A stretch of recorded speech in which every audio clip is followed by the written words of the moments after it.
What is good? What is good? What's good, everybody? What's good, YouTube? Hope all is well on a cold Monday here in the Bronx, New York. We're expecting snow later today. Probably not a lot of it, but we are supposedly going to get snow. It is cold over here. It is brick, as the kids say, and and we're live today, 10 o'clock in the morning, about 10:07 in the morning, running late as usual.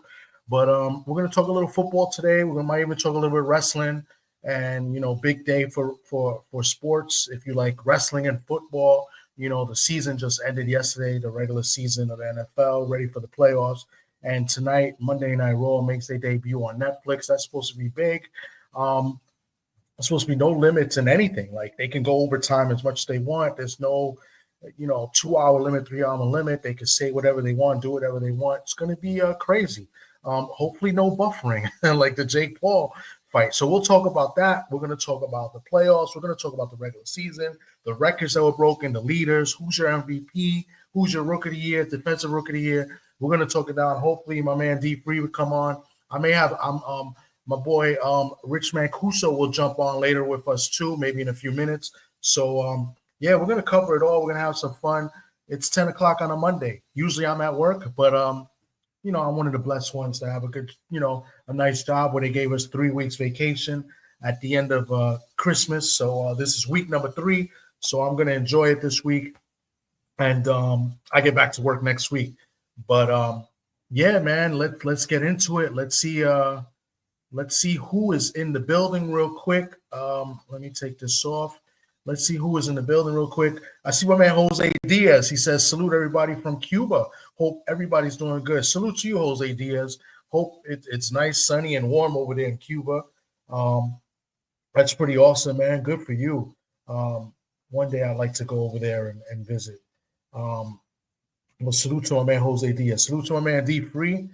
He says, yo, I dropped the link for him. Hopefully he could jump on. If not, it's all good. I think Rich Mancuso will come on.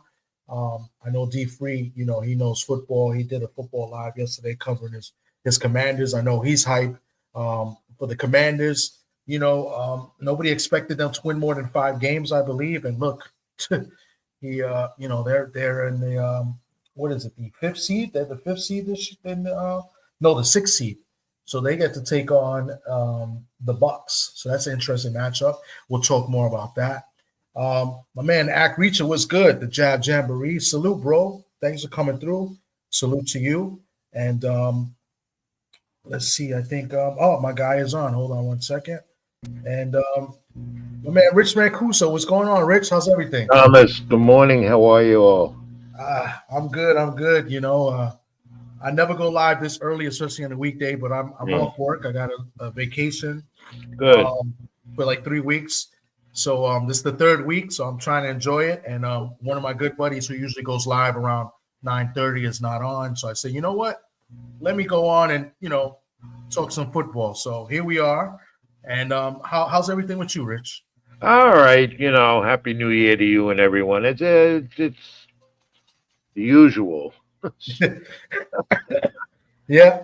and if all goes well, I'm not going to be able to keep it in the ring live Thursday, but you're going to sit in for me, which is my pleasure for you to do it for me Thursday night live 8 p.m. I appreciate that, man. That's huge, and I'm filling in some big shoes here. So definitely, I'll try to make a good show and make you proud, and hopefully you'll be available. You'll be up for it too. So Well, yeah. I'll be able to watch, but I won't be able to. That's why I'm gonna. Let's put it this way: I'm gonna be under, so Okay. that's why I can't do it. So, when you get older, you get my age, things happen, and I got you. but the show must go on, and you're gonna do it Thursday night. I'm happy you were able to do that. Yeah, and I'm gonna see if I can maybe get a guest to come on as well. So Sure, uh, sure, yeah. got a couple guys I think of firsthand, so I'll Hmm. reach out to them later. But yeah, 88 Sports Talk. Thanks for coming through. Salute to you. I know you're hyped with your Packers. Maybe a little bit worried with your Packers because a couple injuries happened yesterday. Surprised they were even in the game. Love took a big hit, and I believe somebody else got hurt. Oh, Watson, Christian Watson. So we'll talk about that as well. My man, Mr. Shelton's in here. He says, "How you doing?" In German. Funny guy, funny man from a funny land. My man, Mr. Shelton. But yeah, Rich, since you're on, and we're both from New York, even though I am not a New York or New Jersey football fan. Neither am I. Yeah, that's right. You're not either. Let's talk about the Jets and the Giants. I mean, today is Black Friday, and one of the first things I've seen already is that the Giants are going to keep their head coach. Surprised me. Yeah, that surprised me. And the GM. I think they need stability anyway. And when you look at it, 2 years ago, they had a good year, and this guy, Dable was efficient and nothing was wrong. And I go to the playoffs, whatever, and the problem with not only them but with the Jets has been stability, and it's not only the quarterback stuff; it's what's going on in the front office and player personnel and so forth. To change, I guess they could give them another year. Give these guys another year. See if they could turn it around. See what they do in the draft. Even though they're third in the draft, first round, and not getting the first round pick, they could still come out with something. Yeah. But there's some talent on that team, and I like Neighbors a lot. And he broke the rookie record yesterday for a receiver for the Giants. Am I right about that? I think he did break a record. I didn't look into the team records, but I know he's one of the guys that broke team records. There's a few guys that broke team records this year, but he was definitely one of them. I think it was receptions, and it might have been yards as well. But look, they have talent. They do have talent on that team, and they can build around that even more. So maybe this is what the decision was by Mara to just give it another year and see where it goes. And if they don't do anything next season, then you got to change the regime for sure.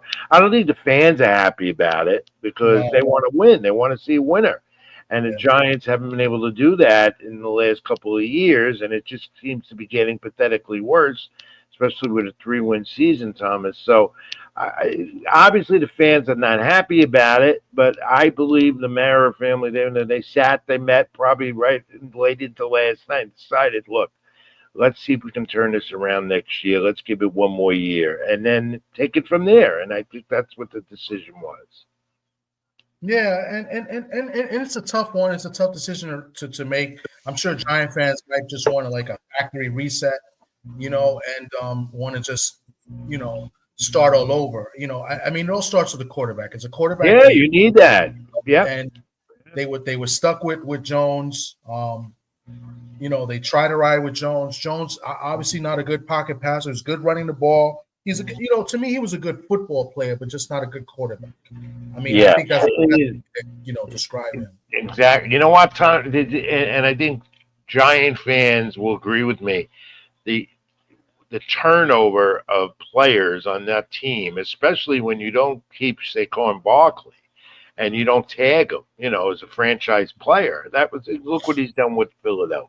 I mean, we all knew healthy Barkley would be the player that he showed this year, MVP type.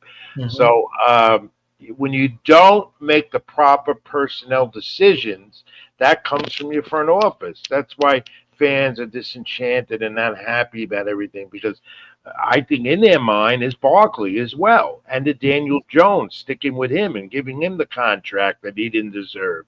A lot of that comes into play here. And until they have stability with a quarterback, they're never going to win. The NFL is better than I do. Okay? When you don't have a quarterback, your offense ain't going to roll. Mm-hmm. And when you don't have a quarterback, you're not going to win. Now, I for one, I'm an Arizona Cardinal fan. All right? And yesterday, Kyle Murray, what did he throw? 4 touchdowns he had? 4 touchdowns, yeah. And this season, yep. That's the future of the Cardinals. He's only in his 3rd year, all right? He is going to make the Cardinals a winner. He just has to be more consistent and stay healthy, stay on the field. And I believe he will. The Giants haven't had that at quarterback. I mean, what they've had the last couple of years, and especially this year, I mean, that's a season of defeat right there. Am I right? I Yeah, mean, this is it comes down to the quarterback. It comes down to a good defense, which I think they have capability of doing better with that as well. And it also comes down to what you can get, scoring wise, you need a good running game. Giants hmm haven't had that. They haven't had that, and prevention of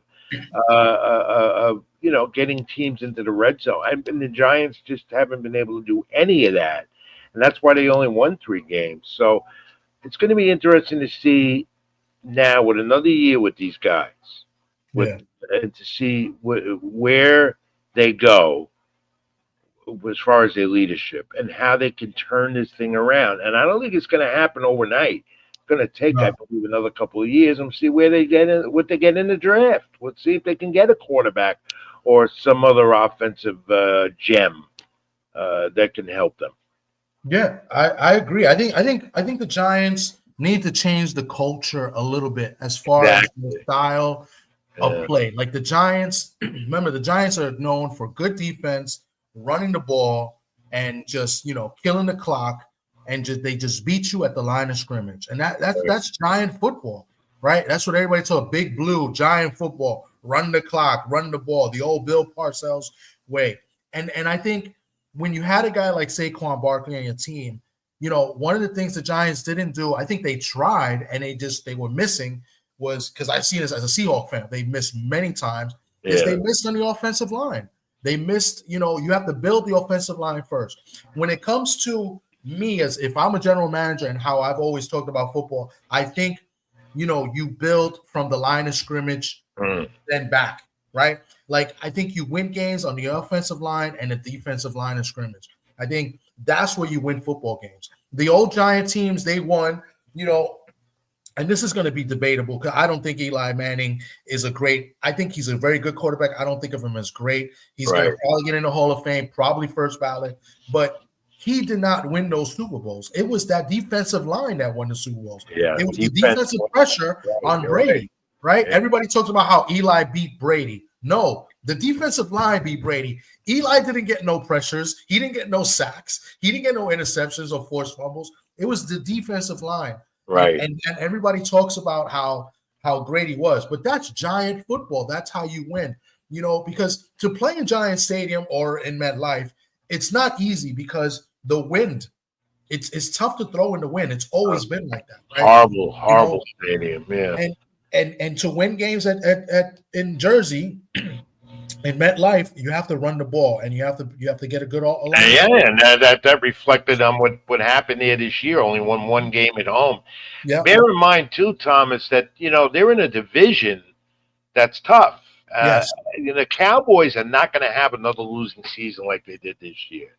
They're going to get better. The quarterback is going to get healthy. They sustained a lot of injuries. They're better than what they did. All right. Yeah. The Eagles are the Eagles, and they're going to keep winning. And then you got Washington and this team that turned their whole franchise around, and they're in the postseason again. So they have to contend with that as well. They got to get better on all ends because the division is better than them on all ends. Yes. Absolutely. And the Commanders and one of the team, I was hoping D3 would come out and talk a little about the Commanders, but they did kind of like a reset also. I think they got a new GM, a new coach. Yeah. They made some great personnel moves. They cleaned house. That's what you got to do. And that's what the Giant fans wanted to do. They cleaned house. They got a quarterback in Daniels. They've got everything. That's why they where they are. They won 12 games this year. Yeah. And this is their first winning season since 2015. These are the things that the Giant fans want to see. And because the Commanders cleaned house, the Giants had to do the same thing. And basically, they didn't do it. So they're giving them another year to see if they can turn it around like the Commanders did. And let's see where the Giants end up picking, because they won the game last week, and Giant fans were not happy with that. And they're third. They're third. They're third. Yeah. They could have been number one. Yeah, but they, and that was hilarious because, yeah, you don't want to tank and lose games and make it look obvious, but that's what the fans were looking for because your season was lost anyway. Yeah. And, Um, and it's it, hard. It's hard to lose games on it's purpose. very difficult Yeah. to try and then obviously to lose because it's not what the NFL wants you to do Yeah. anyway. And As and much a lot of players got incentives. but so they don't get the number one pick. They Yeah. don't get the number two pick. They got the number three pick. I don't know what quarterback might be available because that's what they need. Yeah. The first Like, priority is get a quarterback, unless they trade for one or they pick up one in free agency, and there are a few of them available out there. That could be in their plan. Who knows? there's a couple. There's going to be a couple out there. Let me go back a little bit about losing on purpose. It's hard because there's a lot of incentives as well. For these players, so they're playing to get that extra bonus. They're trying to make play. There's wins in the contract that counts for the bonus. There could be yards, there could be receptions, Right. Stuff like that. So these players are still playing hard, to get paid. So it's very hard to lose on purpose. Yeah, you What can't. stinks? What stinks is that you see a guy like the guy from New England. He got fired basically for winning yesterday. Right. Because the Patriots would have had the number one pick, and they fired the guy who's only coached one season. And I think that's a little bit unfair. Yeah, that was. And I think Ron Gronkowski this morning or Yes. today, and read some accounts of it this morning as well, was very displeased about it. And yeah, that to me, that took everyone off guard.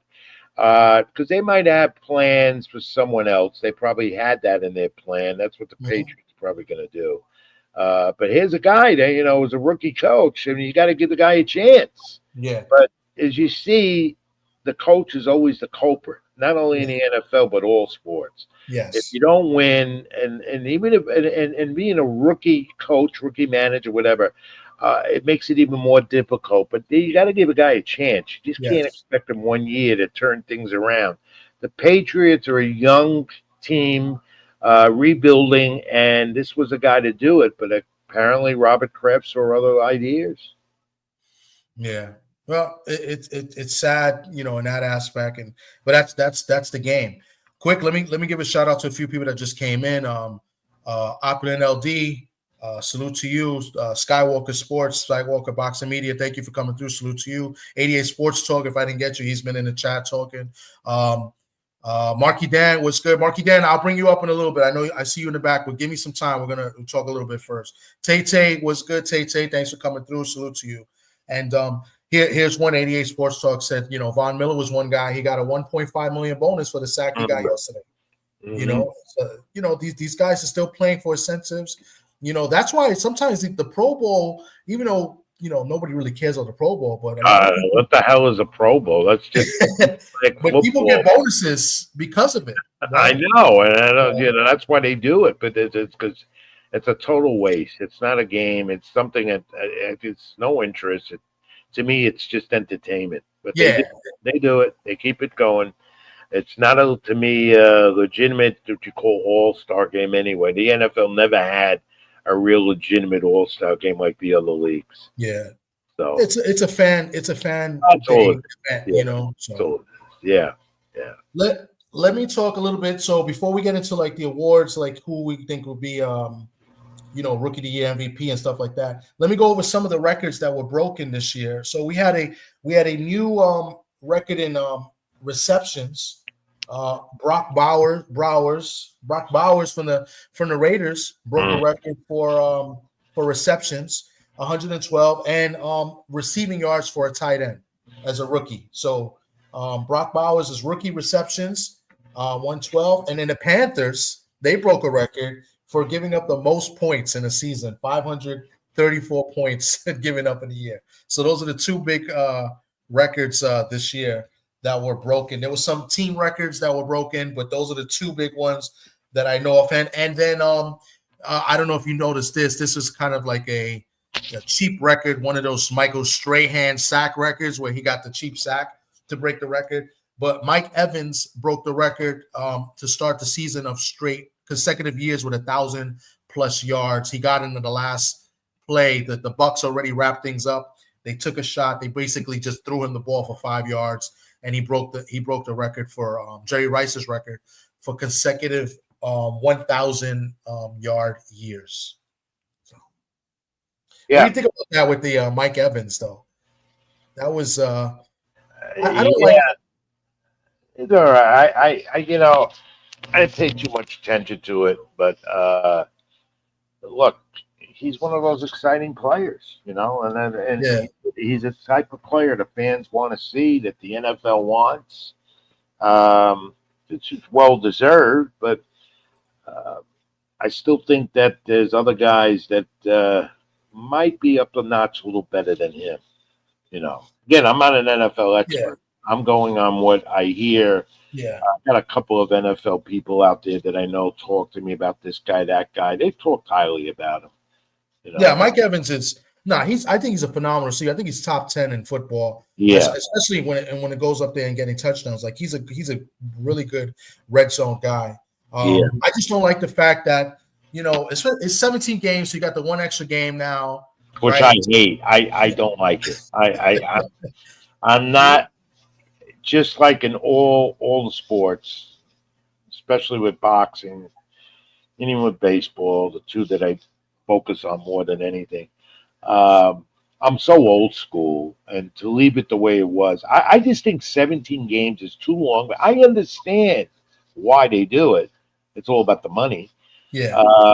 And you don't have as many preseason games as you did, which I think are a waste anyway. But I just think 17 games is much too much, and you're extending the season more, and you're going into the Super Bowl now. What is it, February 7th now, right? So it's just too much. And guys, this is a long season for these guys. They make a lot of money, but it's too long of a season, and it takes its toll to get to that point where you want to be now. And I think the injury rate in the NFL this year surpassed any year on record. And because of the length of the season, look, these guys don't start in July training camp. They start with all the other things in April. They have the mini camps, all that stuff. So it's not like the season ended yesterday or will conclude after the Super Bowl, because they'll take a month off and they'll go right back into training right after that. So it takes its toll. So 17 games to me is too rigorous. Though I understand the monetary factors and benefits of it, but I don't like the 17-game schedule format. No, I mean, as a fan, I like it, and I would like it more. I just don't like the greed in the NFL with these, you got these Thursday night games, these Friday night games, Wednesday night games. It's not good. Thomas, you brought up something I was talking about last night with someone. You don't know, if you don't look at the schedule, you don't know where the games are.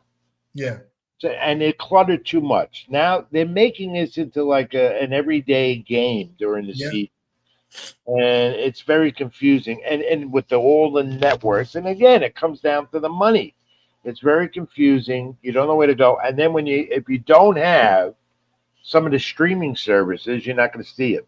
Yeah. You have a playoff game next week and a wild card game on Amazon Prime. I don't have Amazon Prime. I don't have it.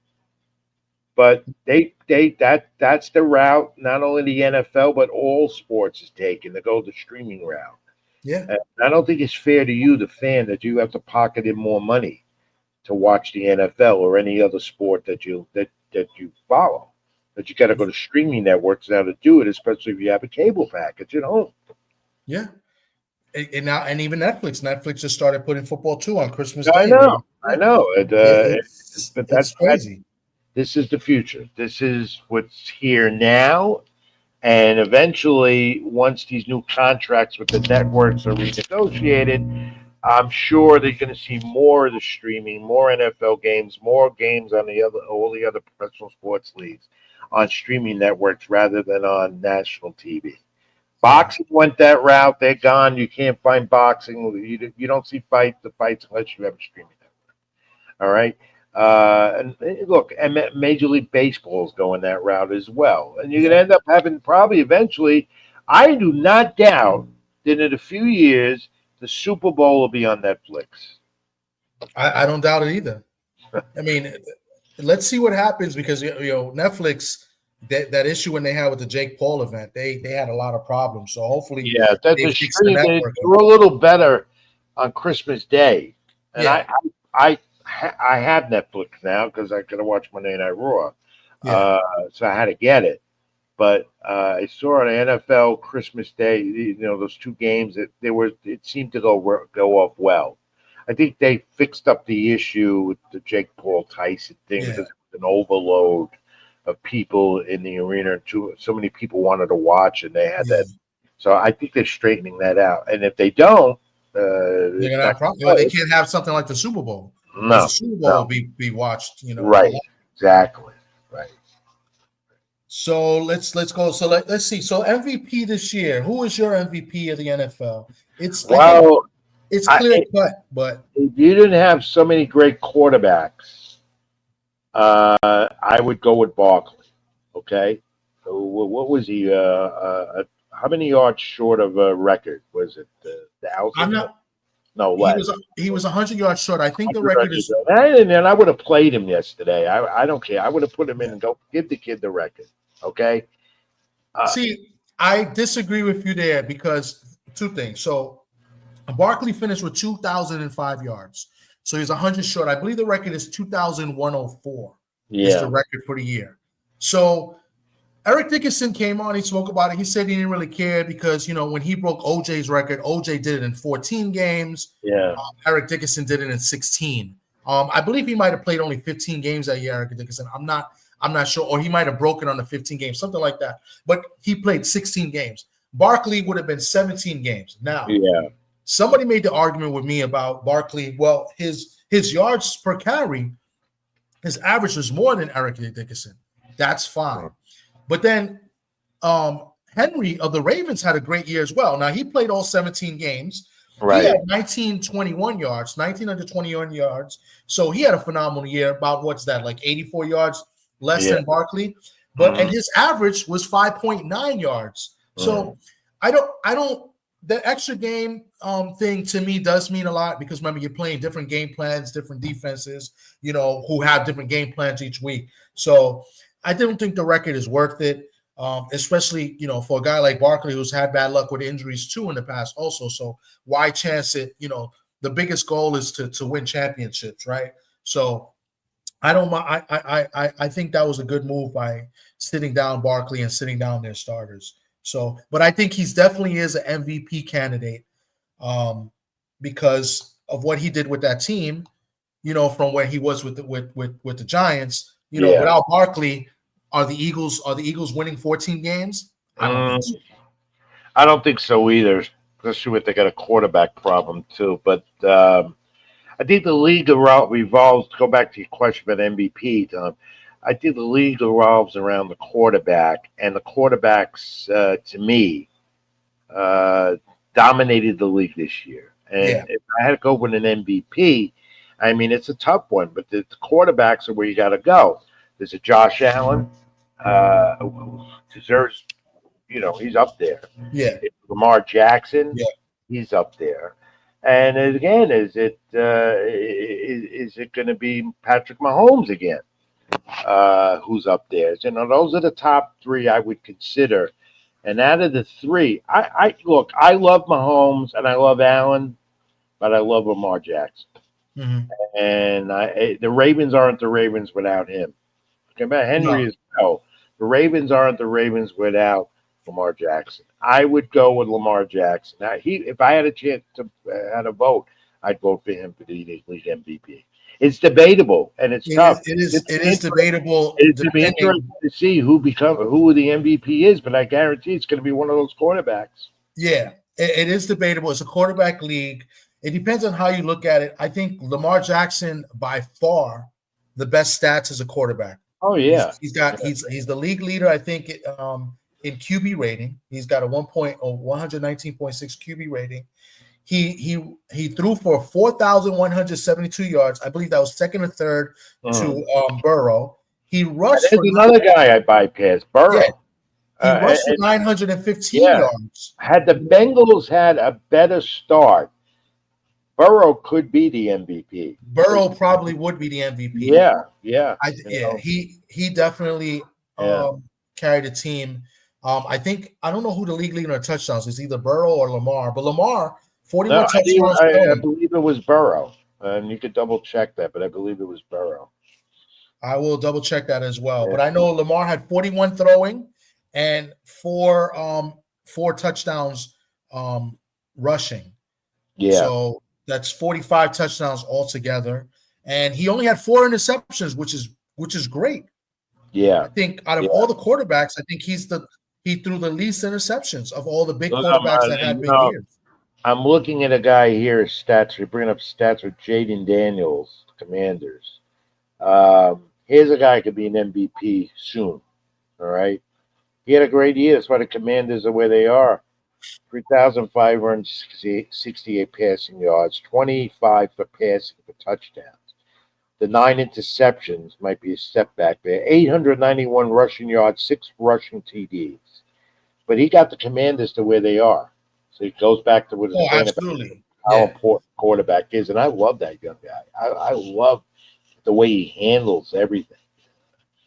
Out of the pocket, he can throw. He's protected too. He's got some good defense behind him. Look for this kid, and I think the Commanders, because to go into that, he might lead them deep into the playoffs. Yeah, I like Daniels a lot, and it's unfortunate I can't have D. Free is not here, but he's a Commanders fan. But I like Daniels a lot. I think he's probably the rookie of the year, offensive rookie of the year. We'll talk about that in a minute. But Josh Allen, to me, I would give him MVP over Lamar just by a little bit. And here's my reasoning. I think if you take Josh Allen from the Buffalo Bills, that team is not winning 13 games. They're not. I don't think they make the playoffs with Trubisky.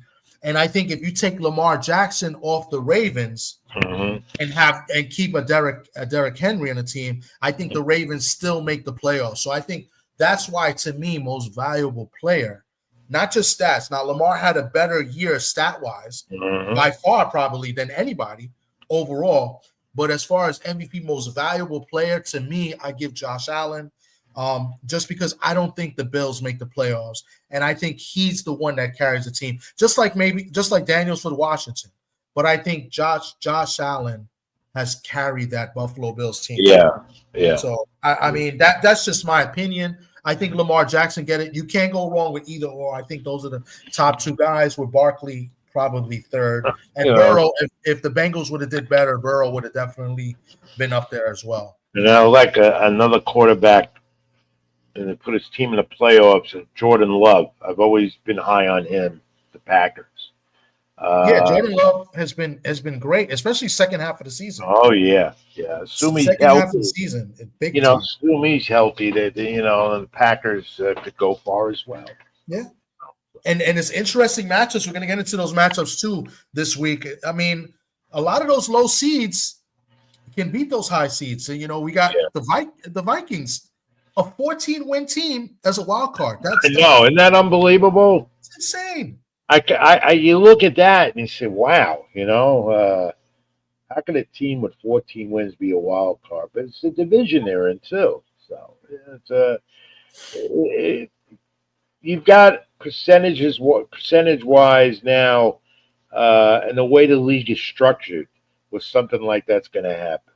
Yeah, just like in baseball. I mean, you got wild card teams that, in a case, sometimes they get 80 wins and they get in the playoffs. Yeah, when a wild card team has a chance to go all the way, because we all know, postseason playoffs are a whole new season. Yeah. Anything can happen. So and sometimes the odds and everything, and you look at the matchups and everything, but when you get on the field in the postseason, it's a totally different story.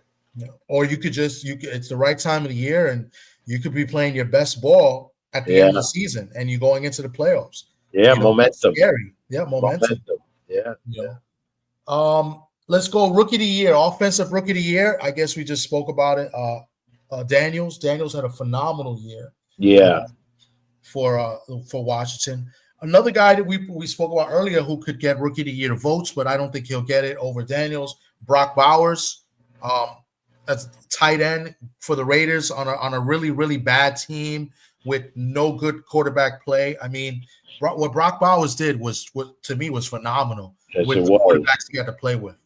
He's an amazing athlete, and the way he can go after a ball, and the way I've seen him touchdowns he scored this year, this season, and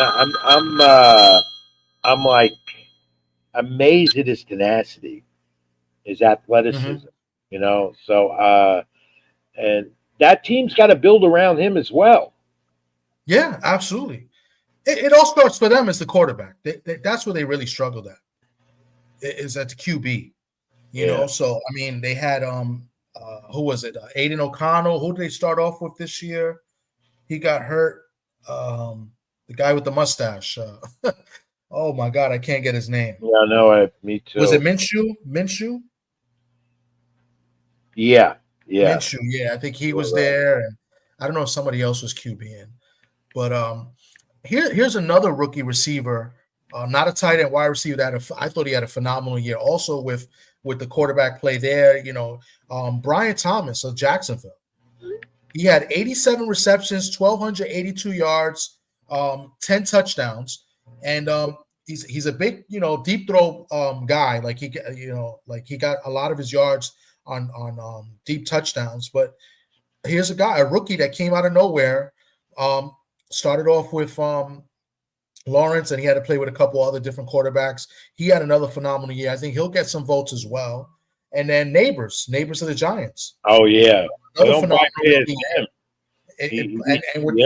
And we already know the quarterbacks he played with. So for him to have the year he did, so yeah, he's going to definitely get consideration. But I like Daniels. I like Daniels for it. And one more receiver that played well, because we had a lot of good rookie wide receivers that were good. Lad McConkey of the Chargers. I mean, he's pretty much the number one receiver on the Chargers, and they made the playoffs as well. Right. Jim Harbaugh, a phenomenal job with the Chargers. Wow. Coming back to yeah, and there's another reason why they're in the playoffs. Go back to coaching. Yep. He's an old school coach, and he doesn't, take crap from anybody, and he's great with players. Yeah, good with the players. Great front office. He's great with players. He knows how to maneuver the right way. A lot of people look at the NFL also is more analytical. Goes with analytics more, even maybe baseball. So people don't look at the coaches. Coaches in the NFL are under the gun, just like managers in baseball. Analytics are major part of the NFL. Yeah. But that team, the Chargers, they can be dangerous. You got to watch. They can. Hold on 1 second. Let me just shout out a couple people, and then I'm going to add some people to the panel. Rod Neal, give me 1 second. I'm going to get to this one next, but let me get to Marky Dan. Marky Dan brought up another rookie. I almost forgot. He had a phenomenal year too. Bucky Irvin, the running back for Tampa Bay, had a great year also. Mm-hmm. He was great, and I liked him. He was one of my fantasy football sleepers, and I drafted him in most of my leagues. And he did well because the scheme that Tampa Bay runs, and look, he took over the starting job and he did a phenomenal job. So thank you for that, Marky Dan. I would have forgotten. Bucky Irvin had a phenomenal year. I'm going to go back to Rod Neal, but before I talk about this with Rod Neal, let me add on my boy. We've been waiting for you, D Free. Welcome to the panel, man. D Free is up here, Commanders fan, and I'm gonna add the historian Marky Dan. And then before you guys talk, and we're going to go football again. My man, Rod Neal, salute to you, bro. Thanks for coming through. He says, what's good, Thomas? Notre Dame comes to Arkansas next season. That one should be fun. Yes, I do know they come to Arkansas. I saw it in the schedule. I think I might have mentioned it earlier, but we're going to talk about that. I don't know if I could. That might be a nice little trip. I got to see how that works out. But, yeah, Notre Dame. And we're going to talk some college football a little bit because I'm a big Irish fan. But salute to you, Rod Neal. But welcome, Marky Dan, D Free. We're talking a little football today. So we got my man Rich Mancuso, who's been covering sports here in New York for over 40 years, and we're just talking about the season, and we're gonna make our predictions shortly, and we'll get into it. So how you guys doing? You guys are mute if I'm anybody's trying to yeah, talk. I'm good. I'm good. Salute to you, Thomas. Great to meet you, Rich. Same. Good. Yeah, man. Good to see you, D Free. Yeah, it was a great football season. It ended on I think, on a good note, and now we move to the playoffs. By the way, Marky Dan, check this out, Rich. You ready for this? This is gonna be Uh-huh. you're gonna love this. Marky Dan, Eagles fan. D Free, Commanders fan. We got the NFC East, both teams in the playoffs, right And, here on the stage and right I'm lost in the woods with the Cardinals, now. And I'm lost with the Oh, God help Seahawks. you. but I Well, think the you Cardinals will got a be. good head coach. You got a good head coach over there. Yeah, we got lots of good quarterback, and Harrison finished strong yesterday, so I like that for next year. You know, so but they got to stay healthy, or they'll never get there. They got to stay healthy, and they got to be more consistent.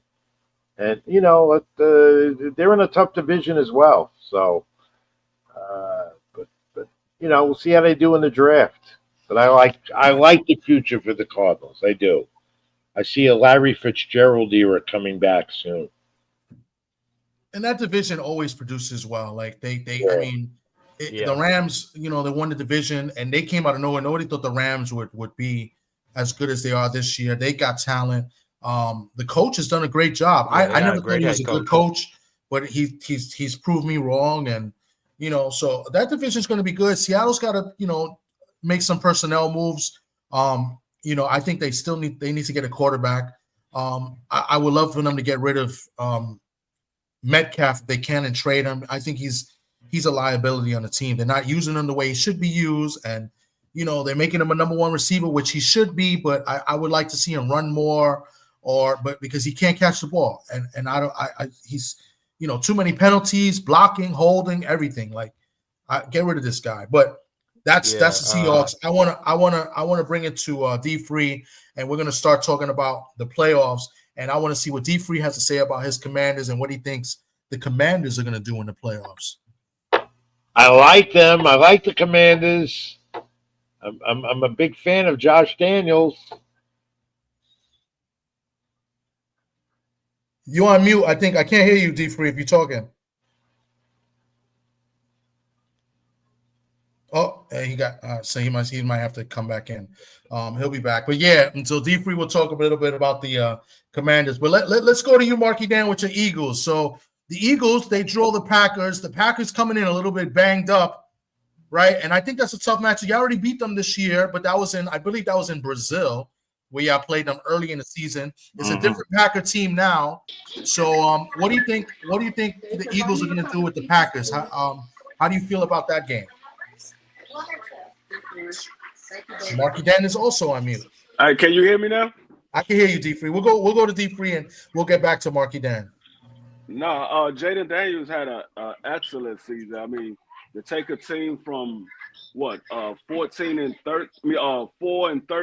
to 12-5, he had a one heck of a year. I like the new additions that we added. We still got some work to do. We still got some pieces to be filled. The cornerback situation. We got a young rookie who looked like he's definitely going. He looks better as an outside corner than he did a slot corner, and then we added Marshawn Lattimore, so that was a good addition. But we still got to find that third corner because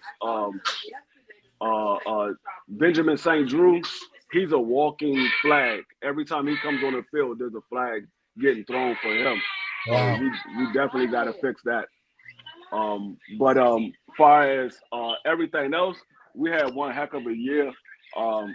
If Dan Quinn doesn't get Coach of the Year, I don't know who's going to get it over him. I mean, you can argue Detroit head coach, but to take a team from 4-13 to have them 12-5 the following season as a new head coach or rookie quarterback and pretty much a whole brand new team. I mean, that was a remarkable season for them. And I was excited for Terry to break the Washington receiving touchdown record, and it came on the last play of the game. So that was exciting to see as well. Yeah, listen, Commanders, they overachieved and they got a winnable game against Tampa Bay. They're playing at Tampa Bay, 6 seed versus 3 seed. It's crazy because the Commanders got a better record than Tampa Bay, but Tampa Bay won a division, so they'll get the home game. That's a good game. Tampa Bay's playing well too. Like, it depends what Baker you're gonna get. I think Baker Mayfield had a phenomenal year. I mean, it kind of stinks that he didn't make the Pro Bowl. He kind of got snubbed, but it's tough. The NFC West, not the NFC, the NFC has some good quarterbacks. So, they put Goff. It was Goff, Daniels, and Darnold, right? Those are the 3 quarterbacks. But you can make an argument that Baker Mayfield should have been there, maybe a little bit over Darnold or Daniels, because Mayfield. I can't say that. Let me finish, bro. Mayfield had more touchdowns, and I believe he had a better QB rating. The only thing that Mayfield does that hurts him a lot is, of course, the turnover. So I think that's why he probably didn't make the Pro Bowl. I think he had like 15 interceptions. So, but yeah, you can make a case. I'm not saying I would put them in there over, but Baker had a phenomenal year when you think about it. Actually, I lie. You're right, because he lost Chris Godwin and Mike Evans for a period of time. Well, he lost Mike Evans for a period of time. Yeah. And he lost Chris Godwin for the entire season. So. Yeah, Baker. There's definitely a case for Baker. He had a great year, especially down the stretch in the season. Hey, I agree with you too, Thomas. That game with Tampa, I actually preferred that game over the Rams because the Rams got 2 receivers that we have to worry about. With Tampa, they only has 1 receiver that we have to worry about. So Lattimore is going to be back. And Lattimore got history with Mike Evans. So they go back and forth every year. So I like that matchup better. And then when you look at the Tampa Bay front defensive line, they're strong on the inside, that's where we strong are as well, because our tackle situation is kind of thin right now. When we facing the Rams, they're better as their defensive end. So I like the matchup against Tampa Bay over the Rams. That's a very, very good points. Lattimore on Evans. Lattimore used to play with the Saints, and he used to give Evans very hard time and trouble. But don't sleep on that receiver, McMillan, for Tampa Bay. He's been playing great for Tampa Bay. And then, the tight end Otten has played well as well. And then Marky Dan brought it up earlier, Bucky Irvin at running back. So, but McMillan, look out for him, man. He's pretty good as well, man. So I think that's a good game. I think I'm betting the over in that game, but I think that's gonna be a good game. Tampa Bay and Washington. That might be the best matchup. It's a good one. You know what? I just saw this stat. Tampa Bay. They were 4-3 against playoff teams. Lions, Eagles, Commanders, and Chargers. So they definitely have the ability to do it. Yes. So, but either way, D-Free, it's a good year if your guys get bumped. Not that I'm putting the whammies on you, but it's a good season for the Commanders either way. Marky Dan, what do you think about the Eagles and Green Bay? I think it's a great game, great matchup. Well, right now, I heard Jalen Hurts, he went through walkthroughs yesterday, and he's going to be at practice on Tuesday, and he's going to talk to the media. So I guess that means he's cleared the final leg of concussion protocol. But as long as I got my quarterback, and I got Saquon Barkley, and I got my defense, I'm pretty confident we could beat the Packers. But I'm not going to pretend like the Packers aren't a very good team. They got receivers on the outside with Dobbs and Christian Watson and Josh Jacobs. He's been having a phenomenal year himself. You must like Jordan Love, don't you?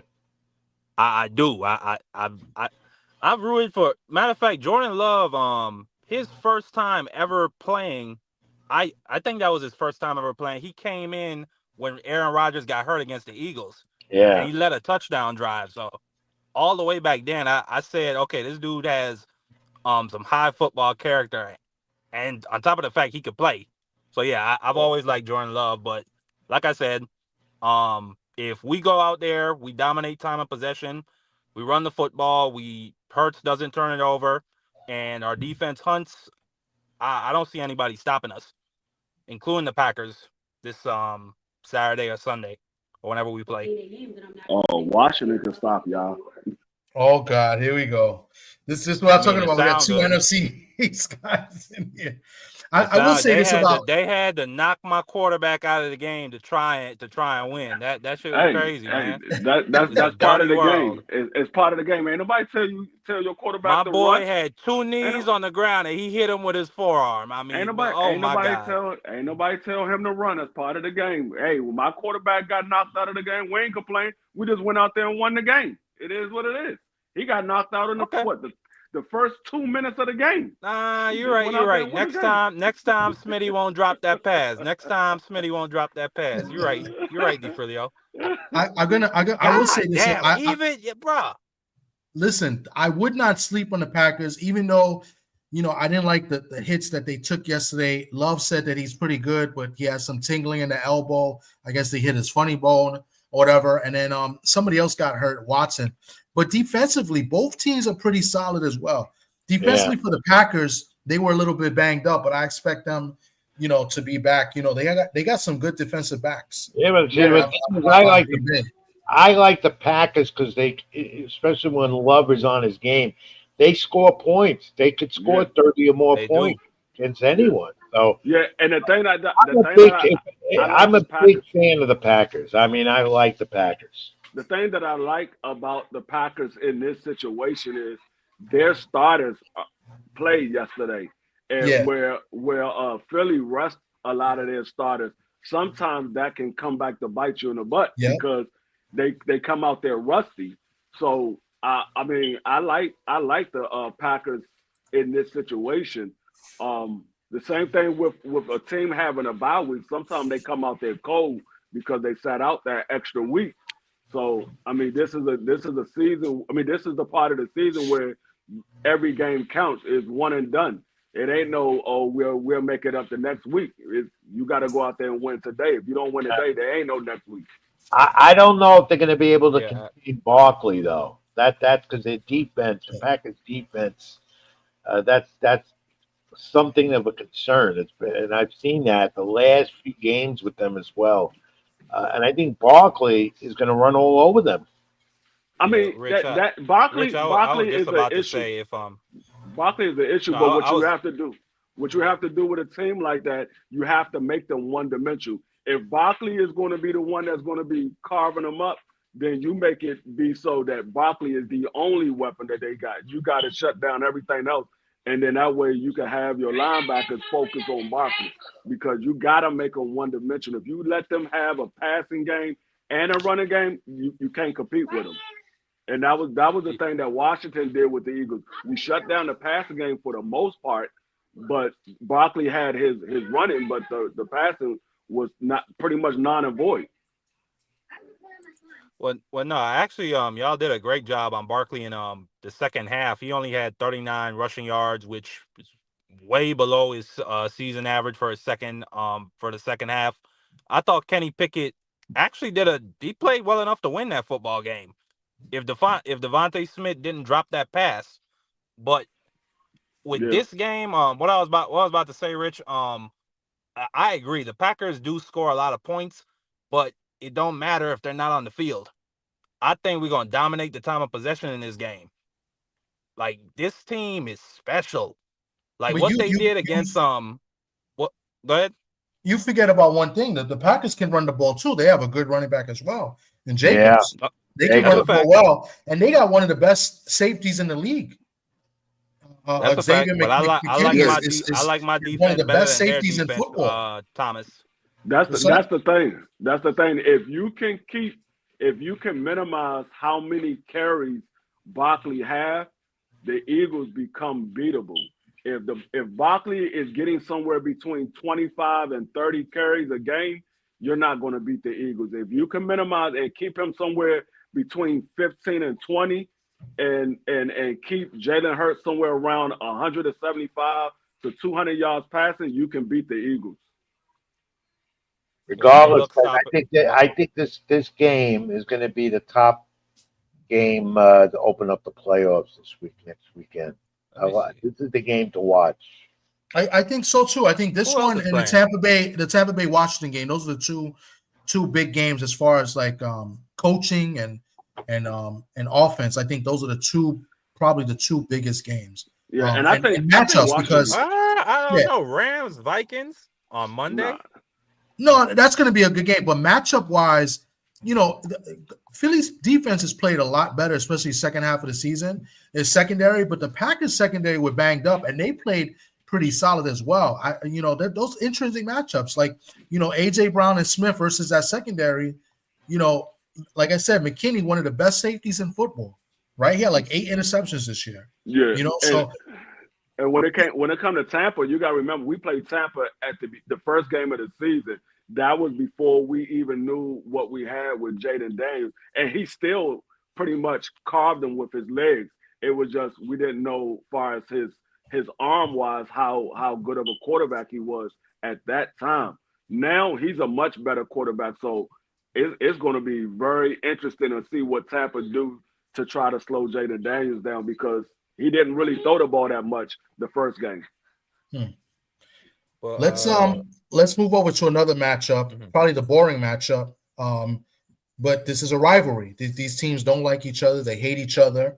And it's now a playoff game, so that makes it more intense. You're talking about the number 3 seed, the Ravens, taking on a team that's been kind of bad the last few weeks, the Pittsburgh Steelers. What do you think about that game? What happened to the Ravens defense? That's my question. The Ravens defense has played a lot better. Yeah, but it's not like the Ravens defense of years ago, though. No, yeah, absolutely. They lost some key pieces. They let the linebacker go, the young linebacker they had, and it was somebody else that left too. I think somebody out of their secondary left. So they lost some key pieces on the front line and in that secondary. So it plays a part. I mean, my bad, D. Free. Didn't they pick up Patrick Queen from the Steelers? No, Patrick Queen went from somebody else. He went to somebody else. He left the Ravens, I think. Yeah, he left Baltimore. Okay. That's what I was talking Ravens, about. Yeah, that's what I was talking about. The Ravens drafted him. Matter of fact, okay, I was confused on that. Patrick Queen went to the Jets. That's what I was talking about. That left. Patrick Queen, he left. He went to the Jets. I think I'm not sure if he's on the Jets, but he definitely left the Ravens. I remember he was drafted by the Ravens. Well, he signed to the Jets, but was it him that signed to the Jets? But he wanted more money. He never played a game. That was that guy Riddick. Okay, Riddick. Okay. Oh yeah, that's not Riddick. We got him up out of here. That was Riddick was that was from the Eagles. Yeah, bro. Right, Jets. Right. Oh my God, you want to talk about a legendary, historic, all-time train wreck? Oh my God. I really feel bad for all those people that had all those expectations. But the Ravens. I think the Ravens is gonna have their way with Pittsburgh. I think they're gonna have. Oh yeah, I agree. You got you got Lamar Jackson and Henry. Yeah, you can't go against them. Yeah, I think they're gonna have their way, because when the Ravens played Pittsburgh, it was earlier in the season. Yeah. They were still working out some things, but as of late, they've been firing on all cylinders as of late. And I think they're going to, and Pittsburgh pretty much been on a down slope. Oh, they don't impress me at all. They don't impress me. They lost five games. Since they lost to the Eagles, they lost 4 straight. Did they win Sunday? I mean, did they win? No, they lost to the Bengals. They lost 5 straight. George Pickens had his worst game of his career. He had 1 catch for no yards. Yeah, you know what? This is a question I'm glad I want to ask you guys. How do you expect to win with Russell Wilson? He's not the same Russell Wilson he was with Seattle. Yeah. Well, let me start with that, because that's my guy. And but Russell Wilson has, the last few weeks he's not played like he did, because in the middle of the season when he took over, he played well. He was doing well for Pittsburgh. I'm not saying he was doing great. He was managing the game, doing well. But Thomas, I watched him yesterday. He looked completely lost. yeah, But but he was a couple of nah, catches, a couple of drop catches away from winning that game. yeah, and not only that, I don't think Najee Harris, statistically, yeah, he has 1,000 yards. I don't think he's providing them that much for their offense. I don't think he's producing that much. And No. why did? I think he's only averaging 3 yards a carry. All right, you guys are more in on this than me. Okay, I'm more of an observer. I don't even write NFL no more. I hardly do. Um, why did they give up on Pickett like that? Their number one pick. I was Yeah. always on him. I don't He was understand. What was that he was about? bad. He was Rich. He was not good. He was not cutting. He was bad. He was Yeah, he was not. playing. He was He playing. wasn't that bad though, Thomas. And And he he was had bad. some moments, through his rookie season and his sophomore season where you said, okay, if we continue to build around him, who knows? Maybe No, he could. I don't know, I but No. it is disagree. what it is. He Pickett, I did have a Pickett, disagree. problem with he He's had a not a problem with starting Russell quarterback. Wilson. He's going Pickett. to be a good backup quarterback. He's Yeah. not a good starting quarterback.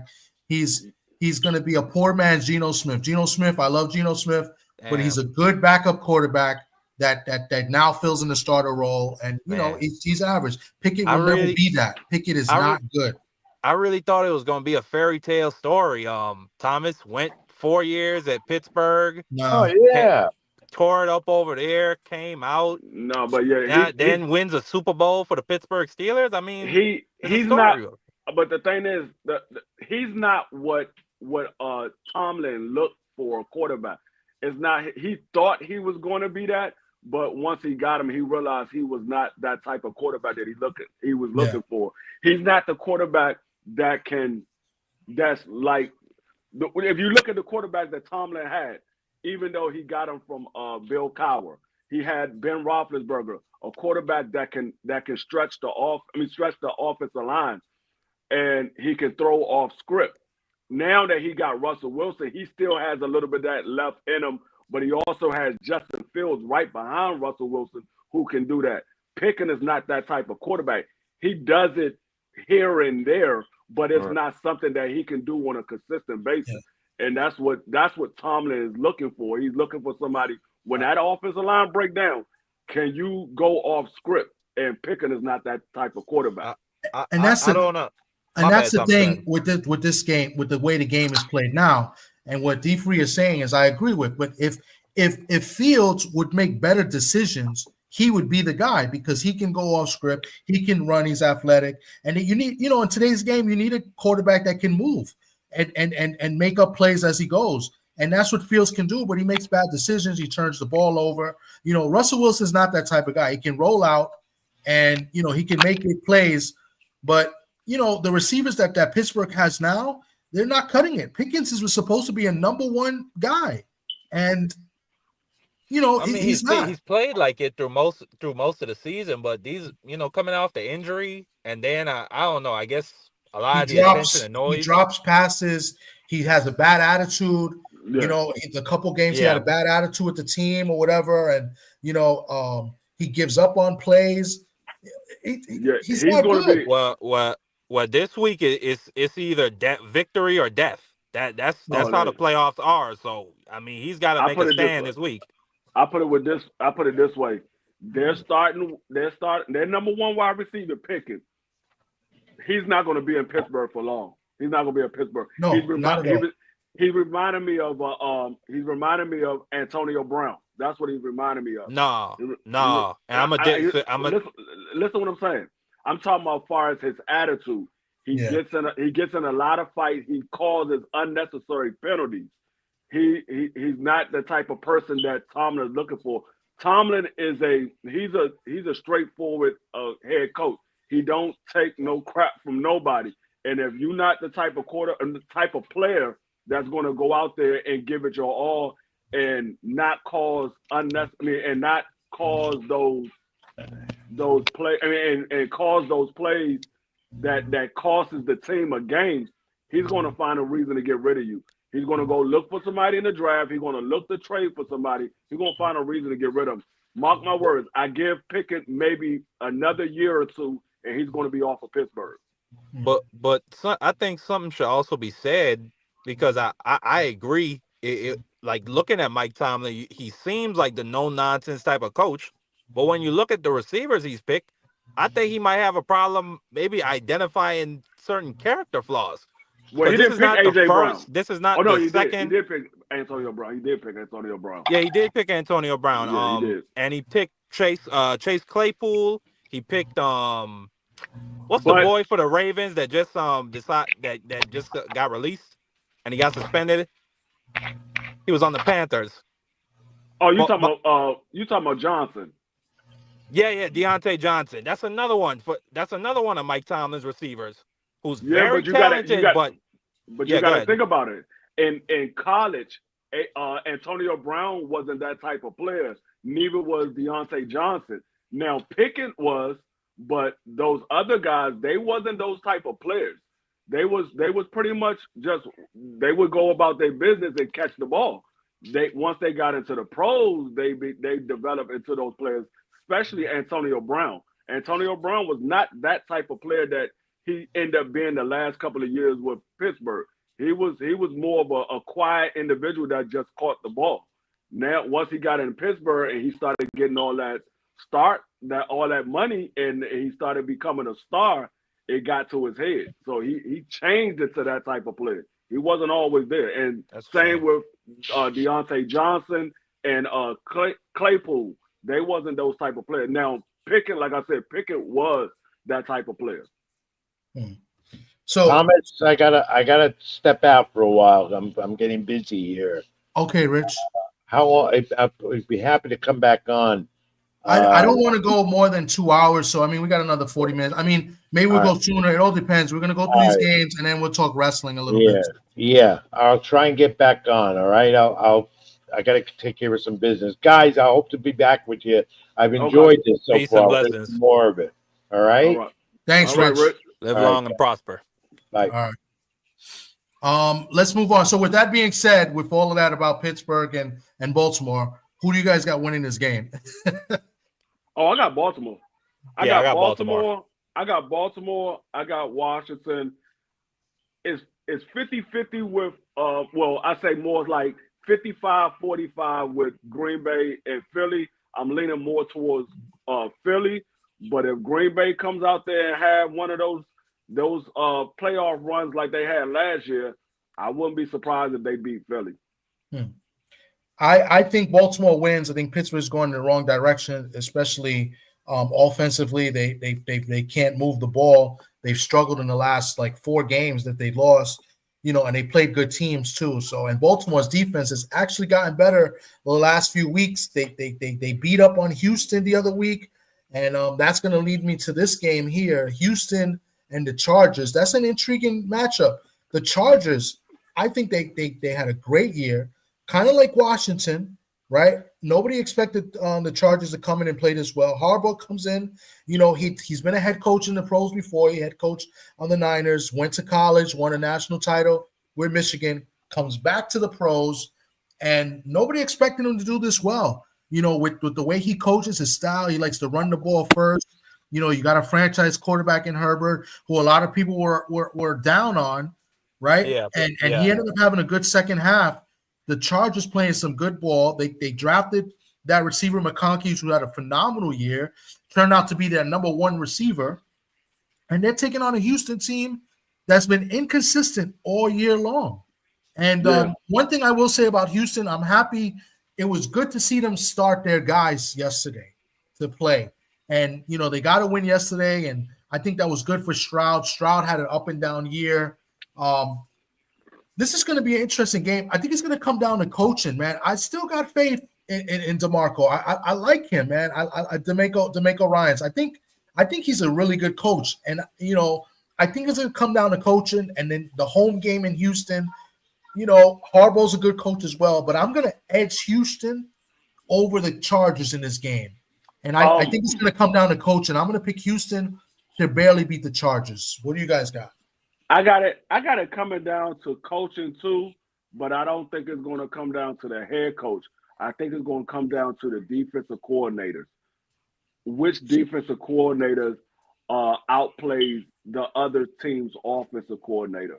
I think that's what it's going to come down to, because both of these teams have decent defenses when they're on their game. I I'm leaning towards the Chargers only because of the inconsistency that I see with Houston. Some games you'll see they look like the team from last year, and then the other games they look like the team from the year before last. So I don't like the inconsistency, especially with the playoffs is on the line. I'm a lean towards the Chargers. Yeah, I agree with D Free. I see this being a low scoring defensive game where it's just gonna be a few plays here and there from each quarterback that's probably gonna decide it. I could see it being a 17-16 or a 21-17 game. I'm gonna take the Chargers. CJ Stroud. I'm not gonna say his stock has dropped, but this has not been a good sophomore year for him. I Mm-hmm. think John what's his name? Which Harbaugh is that? Well, what's his name? John? Is it No, Jim? that's Jim Harbaugh. Jim. Okay, that's Jim. You see, I got yeah. Jim Harbaugh. I think he's gonna come in with a great game plan. They still got Khalil. They got Khalil Herbert, or excuse Khalil Mack. They got Joey Bosa. So when you got two guys like that coming off the edge, and you've seen CJ Stroud just off his kilter this year, yeah, I'm gonna go with the Chargers, but it should be a close, low scoring game, like I said. Yeah, and whoever can run the ball well as well. They both got two. They both got good running backs. It's good to see J.K. Yep. Dobbins healthy again. He was hurt a little bit a few weeks ago, came back. He's a good running back. He had bad luck with Baltimore. I guess he had an ACL injury or a couple of bad injuries for J.K. Dobbins. So it's good to see him. He's running the ball well. They lost Gus Edwards. It's funny. They got both Ravens running backs, right? on the Chargers. They lost Gus Edwards, but the Chargers have been running the ball well, and we already know Houston's got good running backs as well. They have the kid. Oh my God! They got my boy. They got my Higgins, boy. not Higgins. They got Mixon. Mixon. Yeah. My God, I can't get the name. Mixon from Cincinnati. He's run the ball well, and I like Pierce as a backup running back. He had a big run yesterday for a touchdown. So running the ball it's gonna come down to running the ball. And CJ Stroud, yes, I think his stock did drop, but what's one way to bring your stock back up? The playoffs. Yes. Win a playoff game. So it should be an interesting game. I think it's an even matchup. But you guys going with the Chargers. I'm gonna edge Houston. So that's the game. We might do a pick'em show on Friday. We're gonna look at the spreads and we'll do a pick'em show on that. This is just more like a predictions. Denver and Buffalo. Buffalo rested everybody pretty much yesterday, but they still playing in Buffalo. Denver, no stranger to cold weather, so I don't know how much an advantage that will be. So Denver going into Buffalo. Denver's had a great year. They started up the season losing to us, the Seahawks. Nobody thought that they would be that well. Bo Nix started off bad this season. I don't think he threw a touchdown to like week 3 or something like that. And a phenomenal job that Denver's done to get into the playoffs. The 3 teams in that division made the playoffs. They finished the season 10-7, and they're playing great ball. Sutton, right? Who had the big year this year? Was Sutton, right? Judy. Yeah, Sutton. It's Sutton. Yeah, Cortland Sutton. Yeah. So I mean, they've done a great job. Do you guys see Denver pulling off the upset in Buffalo? No, I see. No. I see Bo Mix fantasy season come to an end in Buffalo. He had a great season as a rookie. He tried to get as close to Rookie of the Year as he possibly can get. But it ends against Buffalo. I don't think that they don't have the experience. Buffalo's been in the playoff the last 3-4 years. Denver, this team that Denver has, and with this rookie quarterback, they don't have the experience of playing against a big time team like Buffalo in a playoff situation. Now, if it was somebody like Houston or the Chargers, then I could see, okay, Denver might be able to win that game. But to go against the second best team in the AFC, I don't see them winning that game. Yeah, I got the Bills as well. I like Bo Nix. I think the Broncos have a great defense, and I think Sean Payton is going to try to do everything he can to put Bo Nix in a position to win on offense. I think they're going to try and run the football. But that being said, their defense, I think, is probably going to have to hold Josh Allen and the Bills to at least 24 points if they want a chance to win. And I just don't see that happening. On top of the fact, like DeFrilio said, it's Bo Nix's first playoff game, and you going into probably, I mean, one of the top 2 or 3 most difficult environments to play, especially when it's out there snowing and then all those guys are going crazy, talking about where would you rather be. Nah, I just think it's too much for Bo Nix to handle. But hey, if he could get it done, I mean, hey, good for him. Yeah, I mean, I agree. I think the fairy tale season ends. Not that it's a fairy tale season for him. I think he's a good quarterback. He's had a great year. He might get some votes for offensive rookie of the year. I think we know who's going to get offensive rookie of the year. But Bo Nix had a great rookie season, especially the second half of the season, and to lead this Denver team to the playoffs after the last couple of years Denver has had. I think that they've done a good job. I've never been a fan of the head coach there. I don't even want to say his name because I think he's a dirty head coach, and I don't think he's a good guy in general. So, but I think they've done a great job to get to the playoffs. But to go into Buffalo with that fan base and that crowd, and you got fans that throw themselves through tables. I mean, come on, these guys are nuts. So I like Buffalo to win big. Like I think, a 3-touchdown win for Buffalo against Denver. Yeah, I just don't. I don't know. I don't know if they have an answer for Josh Allen because, like we was talking about when it came to Pittsburgh, Josh Allen is another one of those quarterbacks. When the plays break down, not only can he go off script, but he can beat you with his legs. And he's not the typical running quarterback because when he runs the ball, it's almost like you got Derrick Henry back there running the ball. He's a big quarterback. So the average corner or safety is not going to take Josh Allen down easy. Yeah, agreed. I mean, this is probably the easiest matchup to pick, I think. And if Denver was to win, it'll probably be the biggest upset of round one, in my opinion. All the other games, I think, are more competitive. And, even though the Ravens probably maybe big favorites against the Steelers, that's still rivalry. So I think this would be the biggest favorite or the biggest upset would be this game. Yeah. So, then we go to the last game, Monday night game, a rematch. We got a 14-win team in the Vikings playing on the road at LA against the Rams, who's had a great year. They won the division. The Rams finished season 10-7. The Rams beat the Vikings this year already. Do they do it again? They very well could.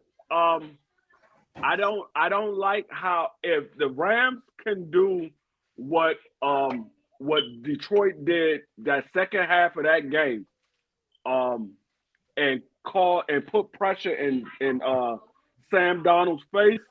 I don't like Sam Darnold under pressure.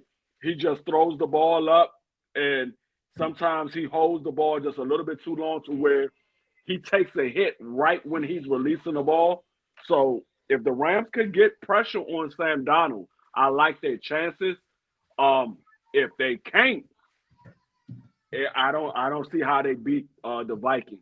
If they can't slow Sam Darnold down, I don't see how they beat the Vikings because I don't think the Rams have enough firepower in that secondary to slow the Vikings down.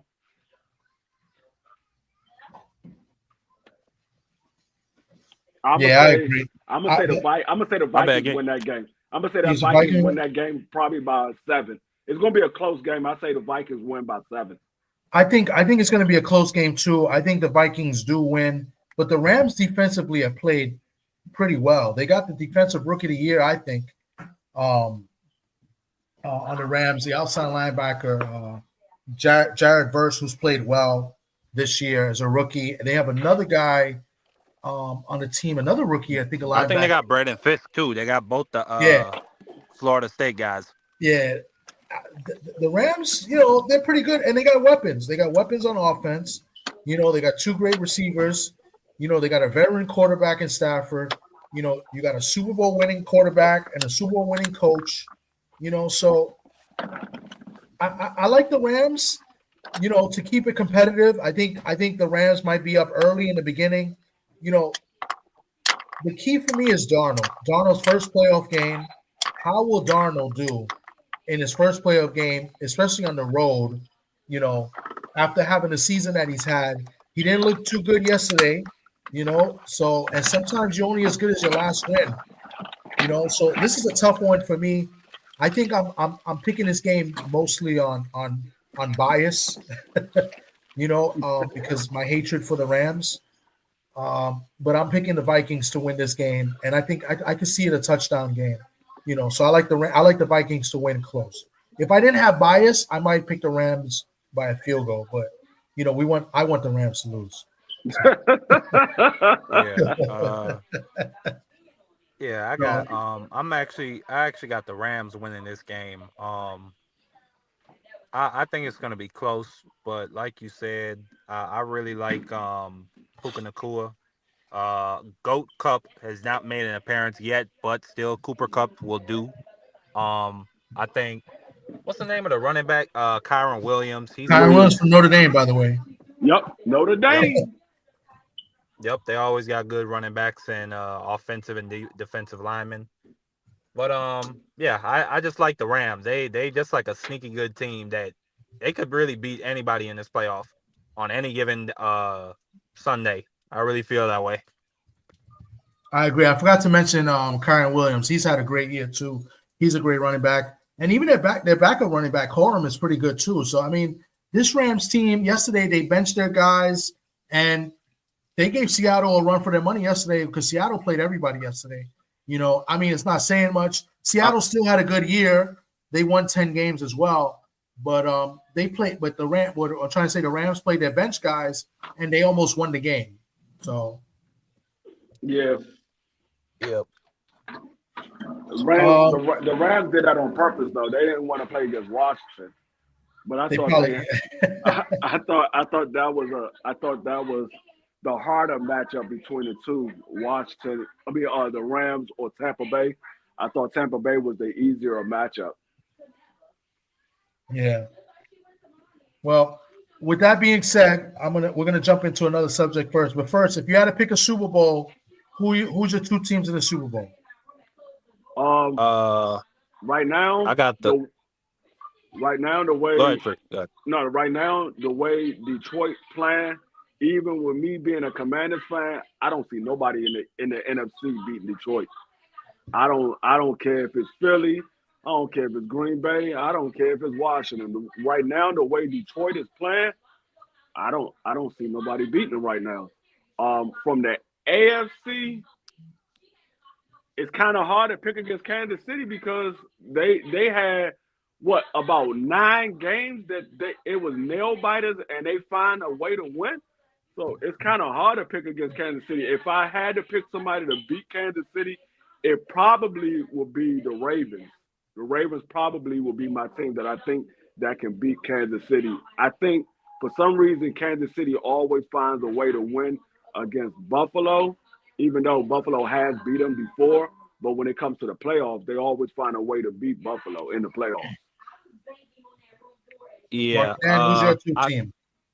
Yeah, I got it. Just one team difference. I got it's a rematch of the Super Bowl 2 years ago. I got it Philly versus the Chiefs. Going to the AFC side first. The Chiefs, like Free said, they just find ways to win games, even in like the most fluky way. Like they get doink field goals to go in.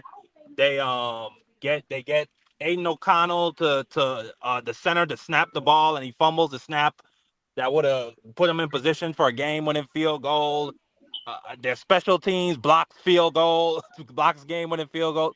So they got a great defense, they got a great special teams, and they got Patrick Mahomes.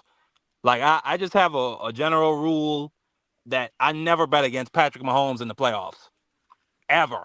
Until somebody can beat that man in the playoffs and dethrone him, I will never bet against him. So I just have to have him coming out of the AFC. Then with Philly, if my quarterback is healthy and upright, I still don't see Detroit beating us. They are a great team, and I think there's going to be a great football game when we go to Detroit.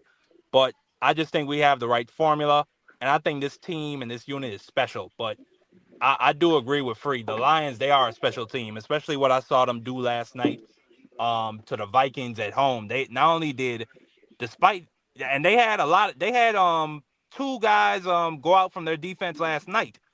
So on top of all the other injuries they had more injuries last night, and they still dominated the Vikings. The Vikings could not do anything. They couldn't move the ball. So I agree that I think that's going to be a great football game when it happens. But I believe in this football team. it's going to be a rematch of the Chiefs Eagles, and I think we avenge the loss of what happened 2 years ago. You know, Hutchinson might be back for the NFC Championship. Hey, yeah. Let's go. And I think that's the key. So my two picks, it's tough. I'm looking at the bracket and I'm looking at the scenarios. You know, I'm going to go to AFC. I'm going to take Buffalo in the AFC. I like the matchups. I like that, you know, if the next round, Buffalo will probably play the Ravens, right? And I just can't see Baltimore going into Buffalo in crazy weather and beating the Bills. I think that's the coin flip game, but I would edge Buffalo over the Ravens because it's in Buffalo. And I think Buffalo beats the Chiefs in the conference game unless the Chiefs get upset, right? Because they'll probably play the winner of the Houston and Chargers unless there's an upset with Denver or Pittsburgh winning, which I don't see. So I like Buffalo in the AFC. The NFC is tough because of the way that this guy coaches. This guy coaches like he's betting in the casino blackjack. He's doubling down every time, going for it on fourth down, and I think it catches up to you. And the only thing that may save him is one, like you said, Hutchinson may be able to come back in the championship game, but their defense is not as good as they can be because of the injuries. And they may end up playing, if the Vikings end up beating the Rams, they might end up playing the Vikings again in the second round. Or if Washington wins, Washington would be the lowest seed because, you know, the Lions play the lowest seed no matter what. So if Green Bay upsets Philly, the only team that could probably beat the Lions might be Philly. So Philly has to get there. You know, Philly's got a tough matchup too. Philly could end up playing Washington in the next round. Well, they wouldn't play Washington next round because if Washington wins, so Washington would play the Lions. So I think the Lions, I'm going to pick the Lions right now. So I got Lions, Buffalo Bills, but the head coach Campbell, he scares me. I'm going to tell you right now. I'm going to tell you right now. There's going to be an upset in these playoffs. It's going to be an upset. And I hope it's Green Bay against Philly. I'm gonna tell you this. I'm gonna tell you this right now. Mark my words. If Washington plays against Detroit and upset Detroit, Washington going to the Super Bowl. Washington going to the Super Bowl. Oh shit! See what I started? if they upset Detroit, because I got Washington make it past Tampa. If they go to Detroit and they upset Detroit, dog, we beating Philly. Philly, we might beat Philly by 2 touchdowns. Oh, we smoking Philly. You know this is recorded. Hey, record it, tape it, rewind it, play it again. I'm telling you, if we upset Detroit, we might even win the Super Bowl, dog. I don't, dog. Do you know how high Jaden Daniels will be running right now? No, Jaden Daniels already beat Philly. He already beat Philly. So that's not a team that he's unfamiliar with. He faced them twice. We should have won the first game, but we didn't. And then we won the second game. Now you talking about beating the number one team in the NFC? Man, Jaden Daniels is gonna be that team is gonna be so high. Remember, this is the first time that Washington has went 12-5 since 1991. If y'all don't remember what 1991 is, that was the year the Washington Redskins, Mark Ripken, and all them won the Super Bowl. We went 14-2 that year. We won the Super Bowl. So if we go in there and we beat Detroit, because I'm already thinking we're gonna get past Tampa. We go in there, we beat Detroit. We might be going to the Super Bowl, dog. We're going to the Super Bowl. Well, with that being said, we're going to end the NFL conversation, and I'm going to go into something briefly, and then I'll bring Rich back up. Rich might come back on, but yep, and right on cue.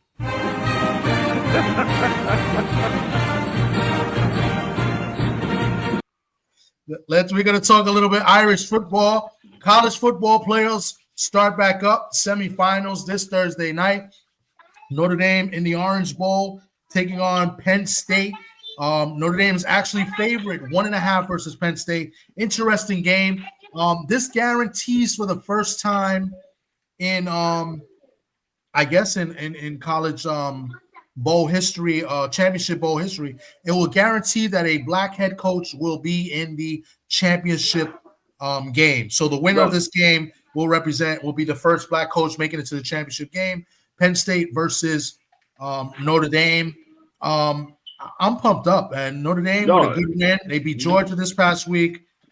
Defense looks good. Offense could be a little bit better, but they are who they are, and they're playing to their strengths. I think Freeman's done a phenomenal job coaching this team, and I'm glad to have him as a head coach. So, do you know this will be the first time that Notre Dame has been in a championship game since Oak? Since we had our old head coach. Lou Holtz.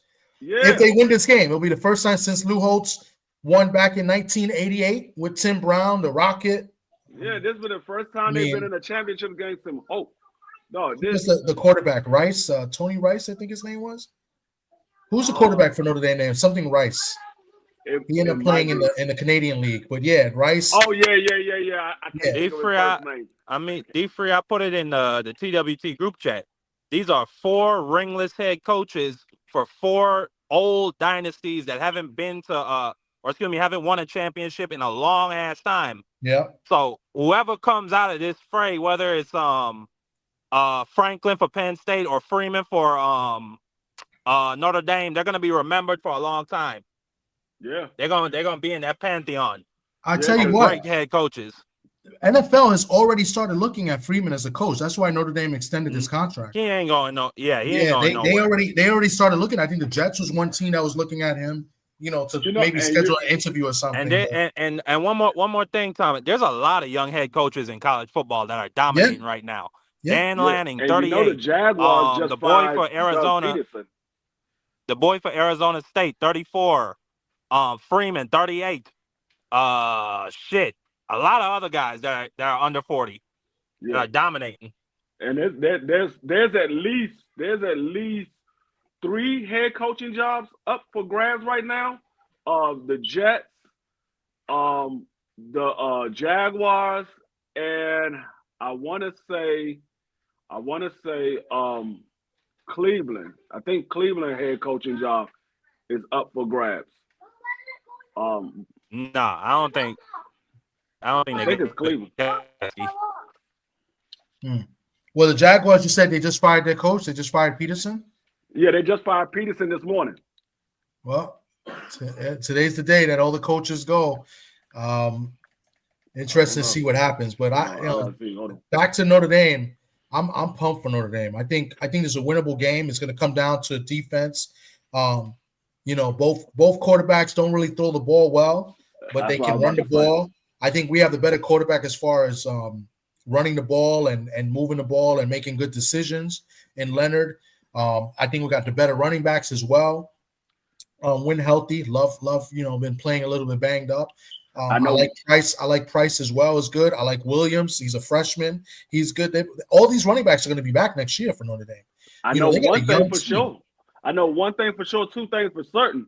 Notre Dame got the better fan on this side of the screen because Thomas was over that joint. So I don't know about this game, man. I don't know. I'm like, dog, we're gonna win this game.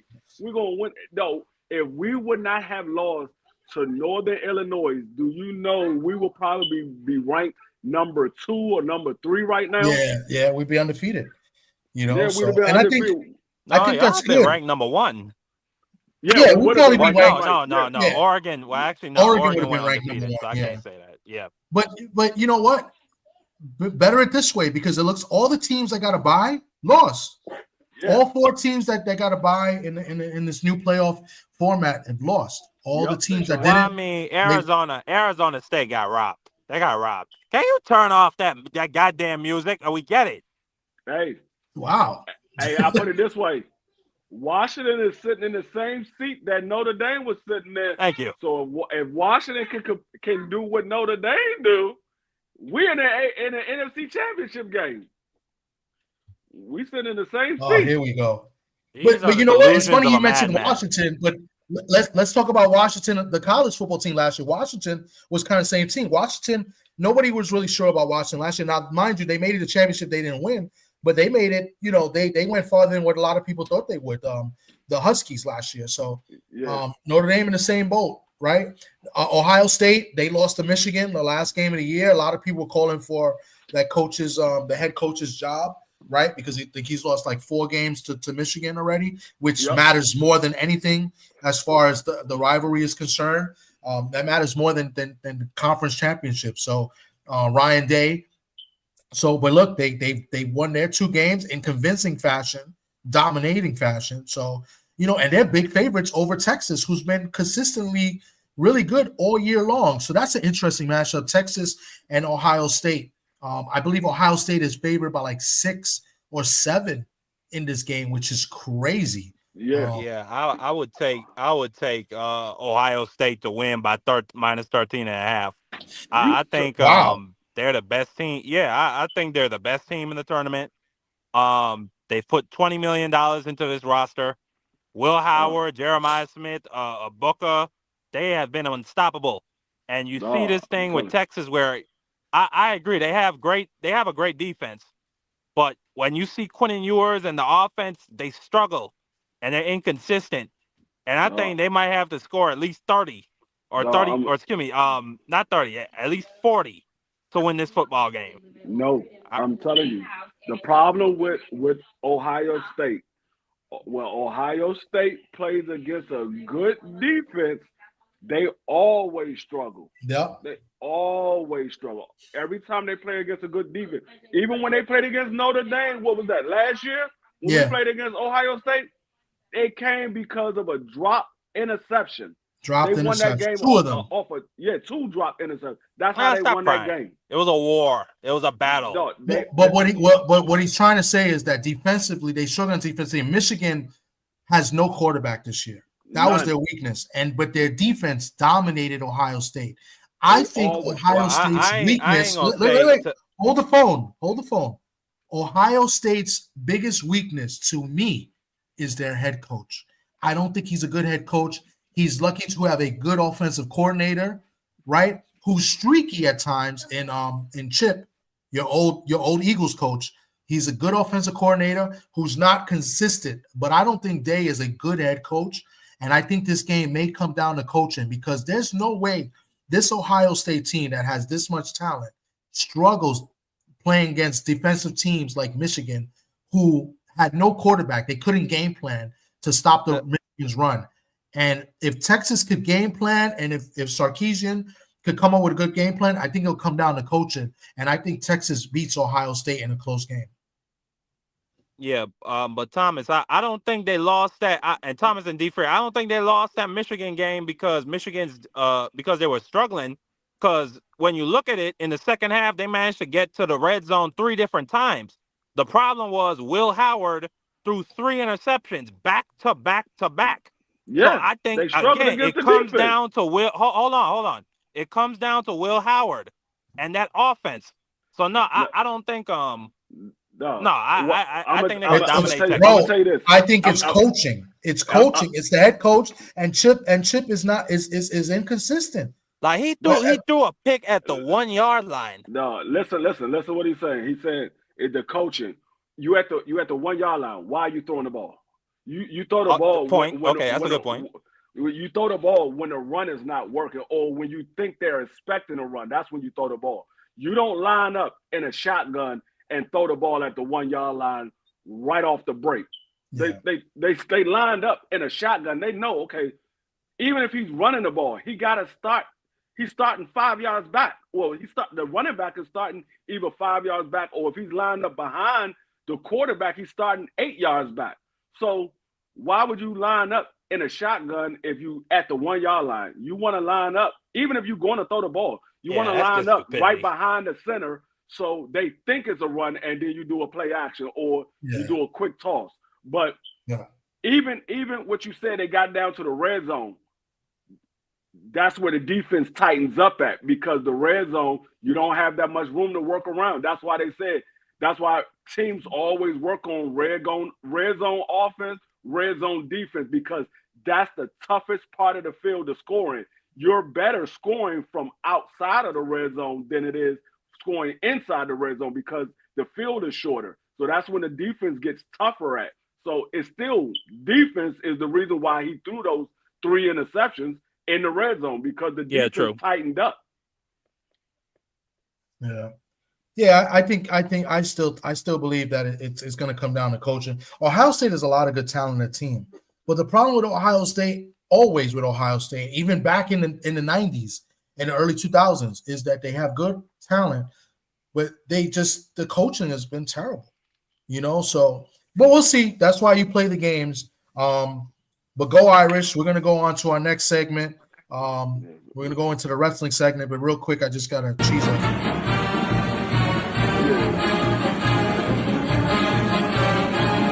I had to do it. Real quick, before you go to the next segment, I'm not worried about Penn State, because if we could shut down Georgia's running game, we could shut down Penn State running game. I'm not worried about Penn State. All right, guys. Our next segment, last segment tonight, starts the first night. Monday Night Raw will be on Netflix. This is a big card, big move for WWE, for wrestling in general, for Netflix. They got a good card. All the stars are going to come out today. They got no time limit. They could go on as long as they want. However long, they can say whatever they want. There's no filter. 4 matches already lined up for the card. You got Rhea Ripley taking on Morgan for the women's title. You got the Tribal Chief matchup in the trial in the what you call that? The for Tribal Chief. I forgot the name of the match. Hold on 1 second. I'm just trying to pull everything up. Rich is going to come back on with us as well. Hold on, let me just send him the message. John Cena is supposed to make an appearance tonight. The Rock is supposed to make an appearance tonight. Hulk Hogan is going to be on tonight. Today it's going to be a big card. You know what the best thing you said about that whole thing is? No time limit. Because no time. I used to hate watching Raw, and at the end of the Raw, it'd be a fight that breaks out and then it cuts off. I'm like, man, can we see what's going to happen? I'm like, no, it's a fight breaking out right now. What y'all just turn it off just like that? We can't see nothing. So that's the best thing that you said about the whole thing. There's no time limit. No time limit. I don't know what's going to be the main event. I'm assuming the main event is going to be tribal combat for the Ula Fala and the title of Tribal Chief. Roman Reigns against Solo Sikoa. You got CM Punk against Seth Rollins. That's a big feud. And then Jey Uso taking on Drew McIntyre. Those are the 4 matches. Obviously, there'll be other matches as well, but there were a lot of stars tonight. Cody Rhodes will be on as well, the champ. It's going to be good. When Rich comes on, we'll talk about it more. I got some predictions what's going to happen tonight. I think we're going to see a big major turn tonight as far as the Tribal Chief. I think it's going to be it's gonna. I'm making a crazy prediction. I think it's gonna happen too. With Paul Lee, I think Paul Lee is gonna do something crazy. It's gonna be very, very interesting. I think we're gonna have a good show. The Rock is gonna be on it as well, and I can't wait. Rich, what's going on, Rich? All right, Tom. So we just announced. I just said the matches, and the four matches that I know of is Liv Morgan against Rhea Ripley for the women's title, Jey Uso versus Drew McIntyre, Seth Rollins, CM Punk, and the for the Ula Fala, right, Roman Reigns against Solo Sikoa. So and then much more. The Rock is supposed to be on tonight. Hogan, Cena. It's star-studded tonight. Yeah, debut. Yeah. So Logan Paul is supposed to be on tonight. Yeah. Cody, they're all going to be there. It should be. But the matches are that good. It should be pay-per-view. It's a pay-per-view type of show. For the Netflix. That's what they're saying. It's supposed to be like a pay-per-view card and no time limit. They could go as long as they want. Yeah. They could go 3 hours. They could go 4 hours. I don't think they're going to go 4 hours, but and then they could no filter, right? I think there's no filter either. They can say what they want to. I think there's going to be commercials. I think inserted. I think they're going to do that, and then they're having a post show on afterwards on Netflix. Afterwards with Joe Testador and. He's hosting it, but it's a pay-per-view type of show.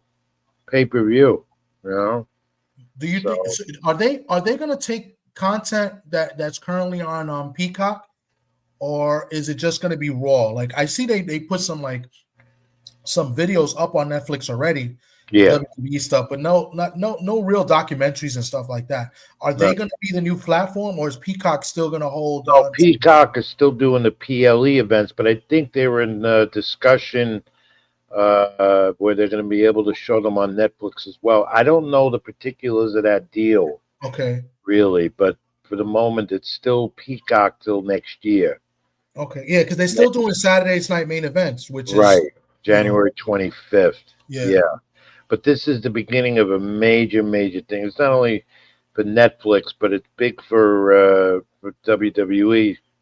This is huge. This is a big breakthrough. Not that they need it anymore, but this is just putting them more on the map. Because there's, the ratings are not going to be important no more. They know what they're going to get. Yeah. So and the money involved is unbelievable. Huge. Yeah, it's great. That's why the wrestlers they're making much more money than they did back then. When they were killing themselves for like 300 nights a year. It's going to give them the ability to do more.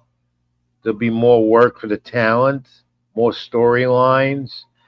My only concern is it might be too saturated, where some things will get lost in the storylines and going on. Towards their PLEs, I can't see them doing more than 3 hours. That would be way too much.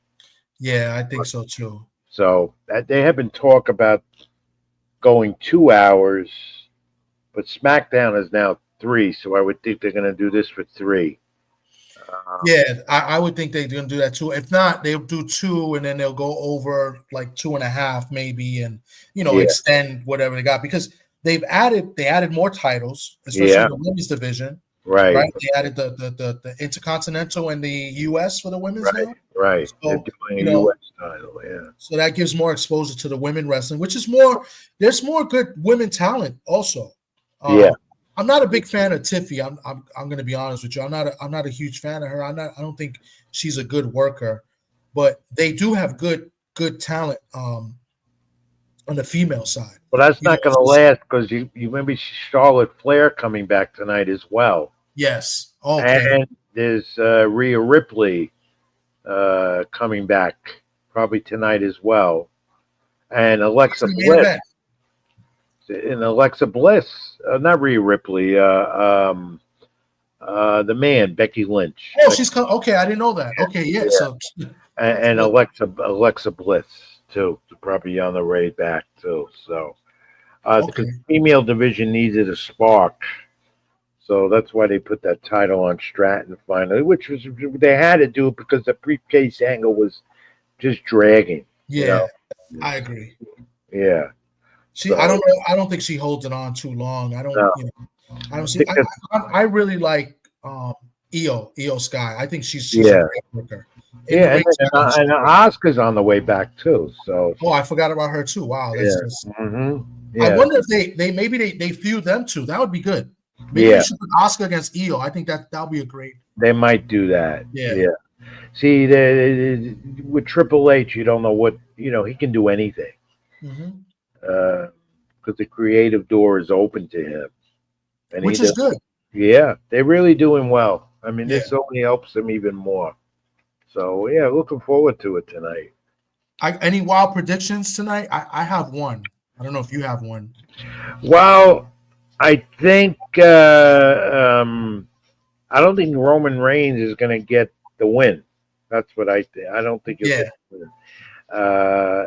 And there's going to be changes with Sikoa, and I think Paul Heyman is involved in something here tonight. Yeah.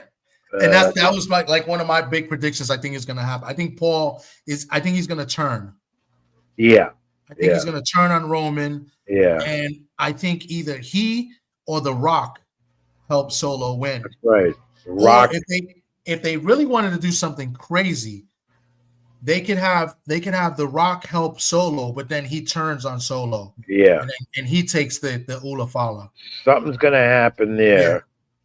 And the Punk Rollins match might turn out to be real because they really don't like each other. Yeah, they really hate each other. Yeah. So that thing, what was it last week? That shoot, I guess that interview or when they were talking, they went personal. Yeah, they went off script. They're bringing the reality into the script. Yeah. Which makes it more interesting. So that's something to look forward to. I think I think they're going to turn Rollins. I think they're going to turn him heel.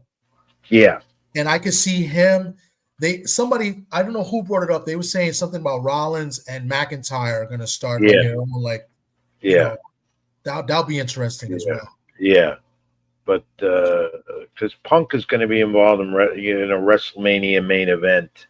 See, that's the thing too. John Cena, and there's talk about Cena and Cody Rhodes main eventing WrestleMania, pending on The Rock's availability. And right now, The Rock's not available from what reports. So I don't agree with that, but I could see them doing that for Cena because I think this is retirement tour, and they might want to give him the title and the record for the number of surpassing player. So that watch Cena tonight. That to be interesting to see what develops. Yeah, I'll tell you one thing. Prepare for 3 hours of pro wrestling programming on Netflix tonight. You never saw it before. Yeah, I think it's going to be one of the best shows. And you're talking about it's not free TV, it's Netflix. No. But as far as a non-pay-per-view or non-big event, this might be one of the biggest Raws. You see, the question is, are they going to get 68 million people to watch? They're going to have 68 million, but they're going to have millions. Yes. And they'll surpass whatever they were doing on USA Network. Oh, I agree. Big time. Hopefully no buffering. No, I think Triple H made that clear that those issues aren't going to happen. Because it's a worldwide event. Not that boxing isn't. Boxing is, in the Jake Paul event. But this, I mean, literally, WWE has traveled to different countries and overseas, had pay-per-views there. Yeah. So they've got a huge fan base. So I expect this to be major. It's going to get a lot of attention. Never had a platform like this before. Yeah. You've never gone this route. When you look at it with ratings with Raw and SmackDown, you get, at one point you were getting 2 million, but you're getting now averaging 1.3, 1.5 for Raw and maybe 1.2 for SmackDown. And of course, AEW doesn't even surpass 1 million. So, I mean, this is, in my time, I've never, I never expected this. But when they announced this deal last year, I said, this is huge. This is huge. And the way they stacked the card to debut it. And I don't expect the cards from here on in to be any less than what they are now. I mean, it might be as stacked as they're going to be tonight. They're going to keep stacking these cards up because this is what Netflix wanted and this is what they want to do. And, they have the ability to do it, and they will. Yeah. Yeah, I'm excited. I mean, there was a point in time where I stopped watching wrestling. I've been a big wrestling fan for years, but I think in the late 2018, 19, I kind of got back into it, and exciting. It's much better. I like it now that Triple H is taking over. And, yeah. Even The Rock is on the board now, and yeah. They're doing things, sort of like the Attitude Era, but not like the Attitude Era, and it could get like that again. And to me, the Attitude Era was probably the best time to be a WWE fan. It's definitely Attitude Era and everything combined with this era that they're doing, the way they do it now. I think you're going to see more brutality, more brutal matches because it's Netflix now. Mm-hmm. I don't think there's going to be any censoring, like there'll be cursing. Yeah. And more brutal type of stuff that you've never seen because they have the ability to do what they want. There's no censorship. Yeah. That's the thing. This is Netflix. It's a totally different ball game for them. And they're ready. They've been ready for this for months. The storylines are going to be much better too. And they could get outside the box and do creative things. You got Paul Lee still there. Paul Lee is one of the best creative minds in wrestling. So, I mean, it's pretty exciting. I'm pretty pumped up for this. Yeah, so is the talent. They're ready for it because they know there's going to be more money in their pockets as well. Absolutely. So I like. What do you like? Do you like that the New Day is kind of like turned heel? Oh, it was a matter of time. They were on 10 years was too long of a run, and I like the way they're doing it. They're building up a lot of heat fast. Yeah. I like the whole thing. They teased that maybe they were going to break up, so that was a swerve. Yeah. But I like the fact that they heel because they're very good, and they needed a dynamite tag team heel. Yeah, they got it with them. Yeah, big time. Yeah. There's gonna be more talent coming in as well, not only from the NXT roster, but you're going to see a lot of Raw stars, a lot of SmackDown stars on Raw now, too. They're going to be doing that, not cross-promoting, but they're ready for that transitional period. I don't know if you'll ever see that draft again that they used to do, but you're going to see a lot of stars move, back and forth. And I think they said they were going to do that again, but that's good for the product that they do that, So you're going to see a lot of the old timers showing up, and Hulk Hogan will be back doing something.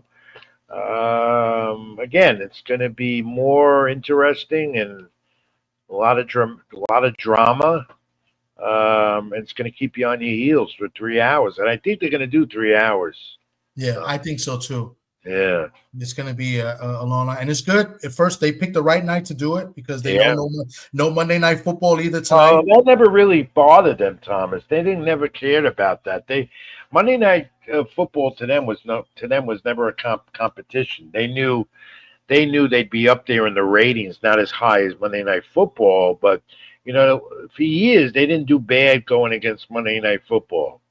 So that's not going to bother them at all because this is a wrestling audience, and they're getting a wrestling audience, and their goal too, and I think they're going to achieve it, is they're going to be getting fans that never watched this before.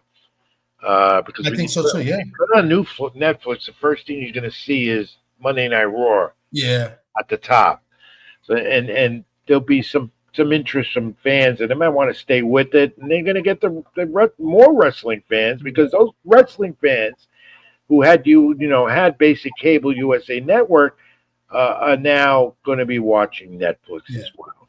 So, and I think it helps too when you have some of the wrestlers like Cena and The Rock, who's Yeah. been in movies and stuff, and the people that see those movies, they'll be interested to see them, wrestling as well. That never seen wrestling. So that's another thing.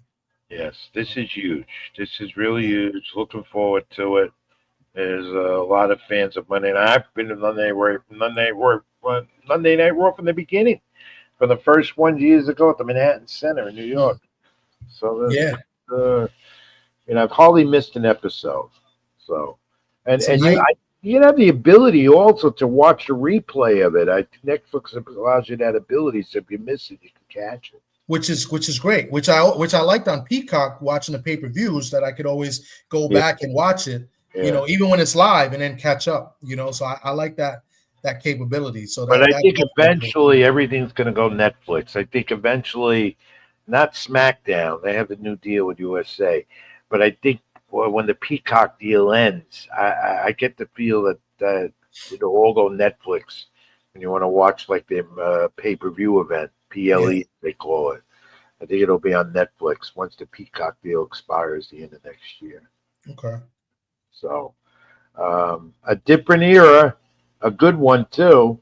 Yeah, it's a big. I mean, just in time for the Royal Rumble in a few weeks. Yeah. So I mean, Royal Rumble is always one of the big pay-per-views that they have. It's my favorite one. Yeah, I think it's my second favorite one. WrestleMania is always going to be number one. That's opposite. Yeah, that's right. But the Royal Rumble is definitely my second. Leading up, because Royal Rumble, you're getting into WrestleMania season. Yeah. So and you start to see the ground being set for WrestleMania starting tonight. Yeah. A lot of it. I think after the main event, which I think is going to be Reigns and Solo, will probably be there. That is the culmination. Yeah, it's going to be the culmination, but some tell me The Rock's going to get involved. I think so. The Rock and Paulie, something's crazy is going to happen. Something's going to happen. Yeah. So get ready. We keep it in the ring. Keep it in the ring. Rich, right? I appreciate you coming on with me today this morning. Well, Thursday night. I'll be hosting for Rich Mancuso. Keep it in the ring. Yeah, I'll be channel on Stream Punk Entertainment, AGT Network.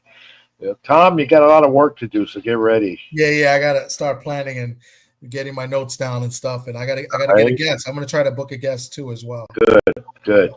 But we'll talk behind the scenes and set everything up. Okay, buddy. Keep it in the ring. Thank you. Thank you, Rich. I appreciate you. Bye.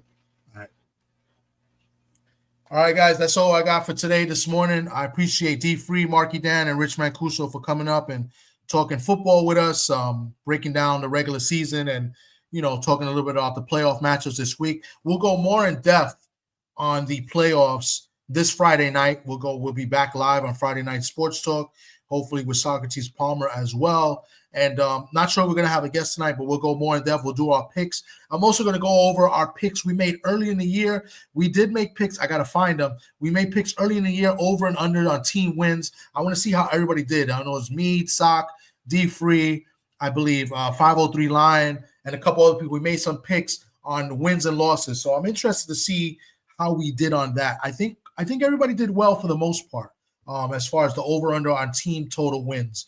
So we'll talk about that this Friday night as well. So, guys, thank you for joining us. Enjoy Monday Night Raw tonight. I think it's going to be a great day of sports, a great night of sports as far as wrestling is concerned. So stay tuned. Maybe we'll do a recap tomorrow or Wednesday. I'll be on Thursday night on Rich Mancuso show, Keep It in the Ring. I will help. I'll be hosting the show for him. So we'll be talking boxing and wrestling on there as well. So a lot of things happening this week, a lot of things happening in the month of January and the year 2025. Appreciate you guys coming in and joining us today, and we'll catch you on the next one. Take care, everybody.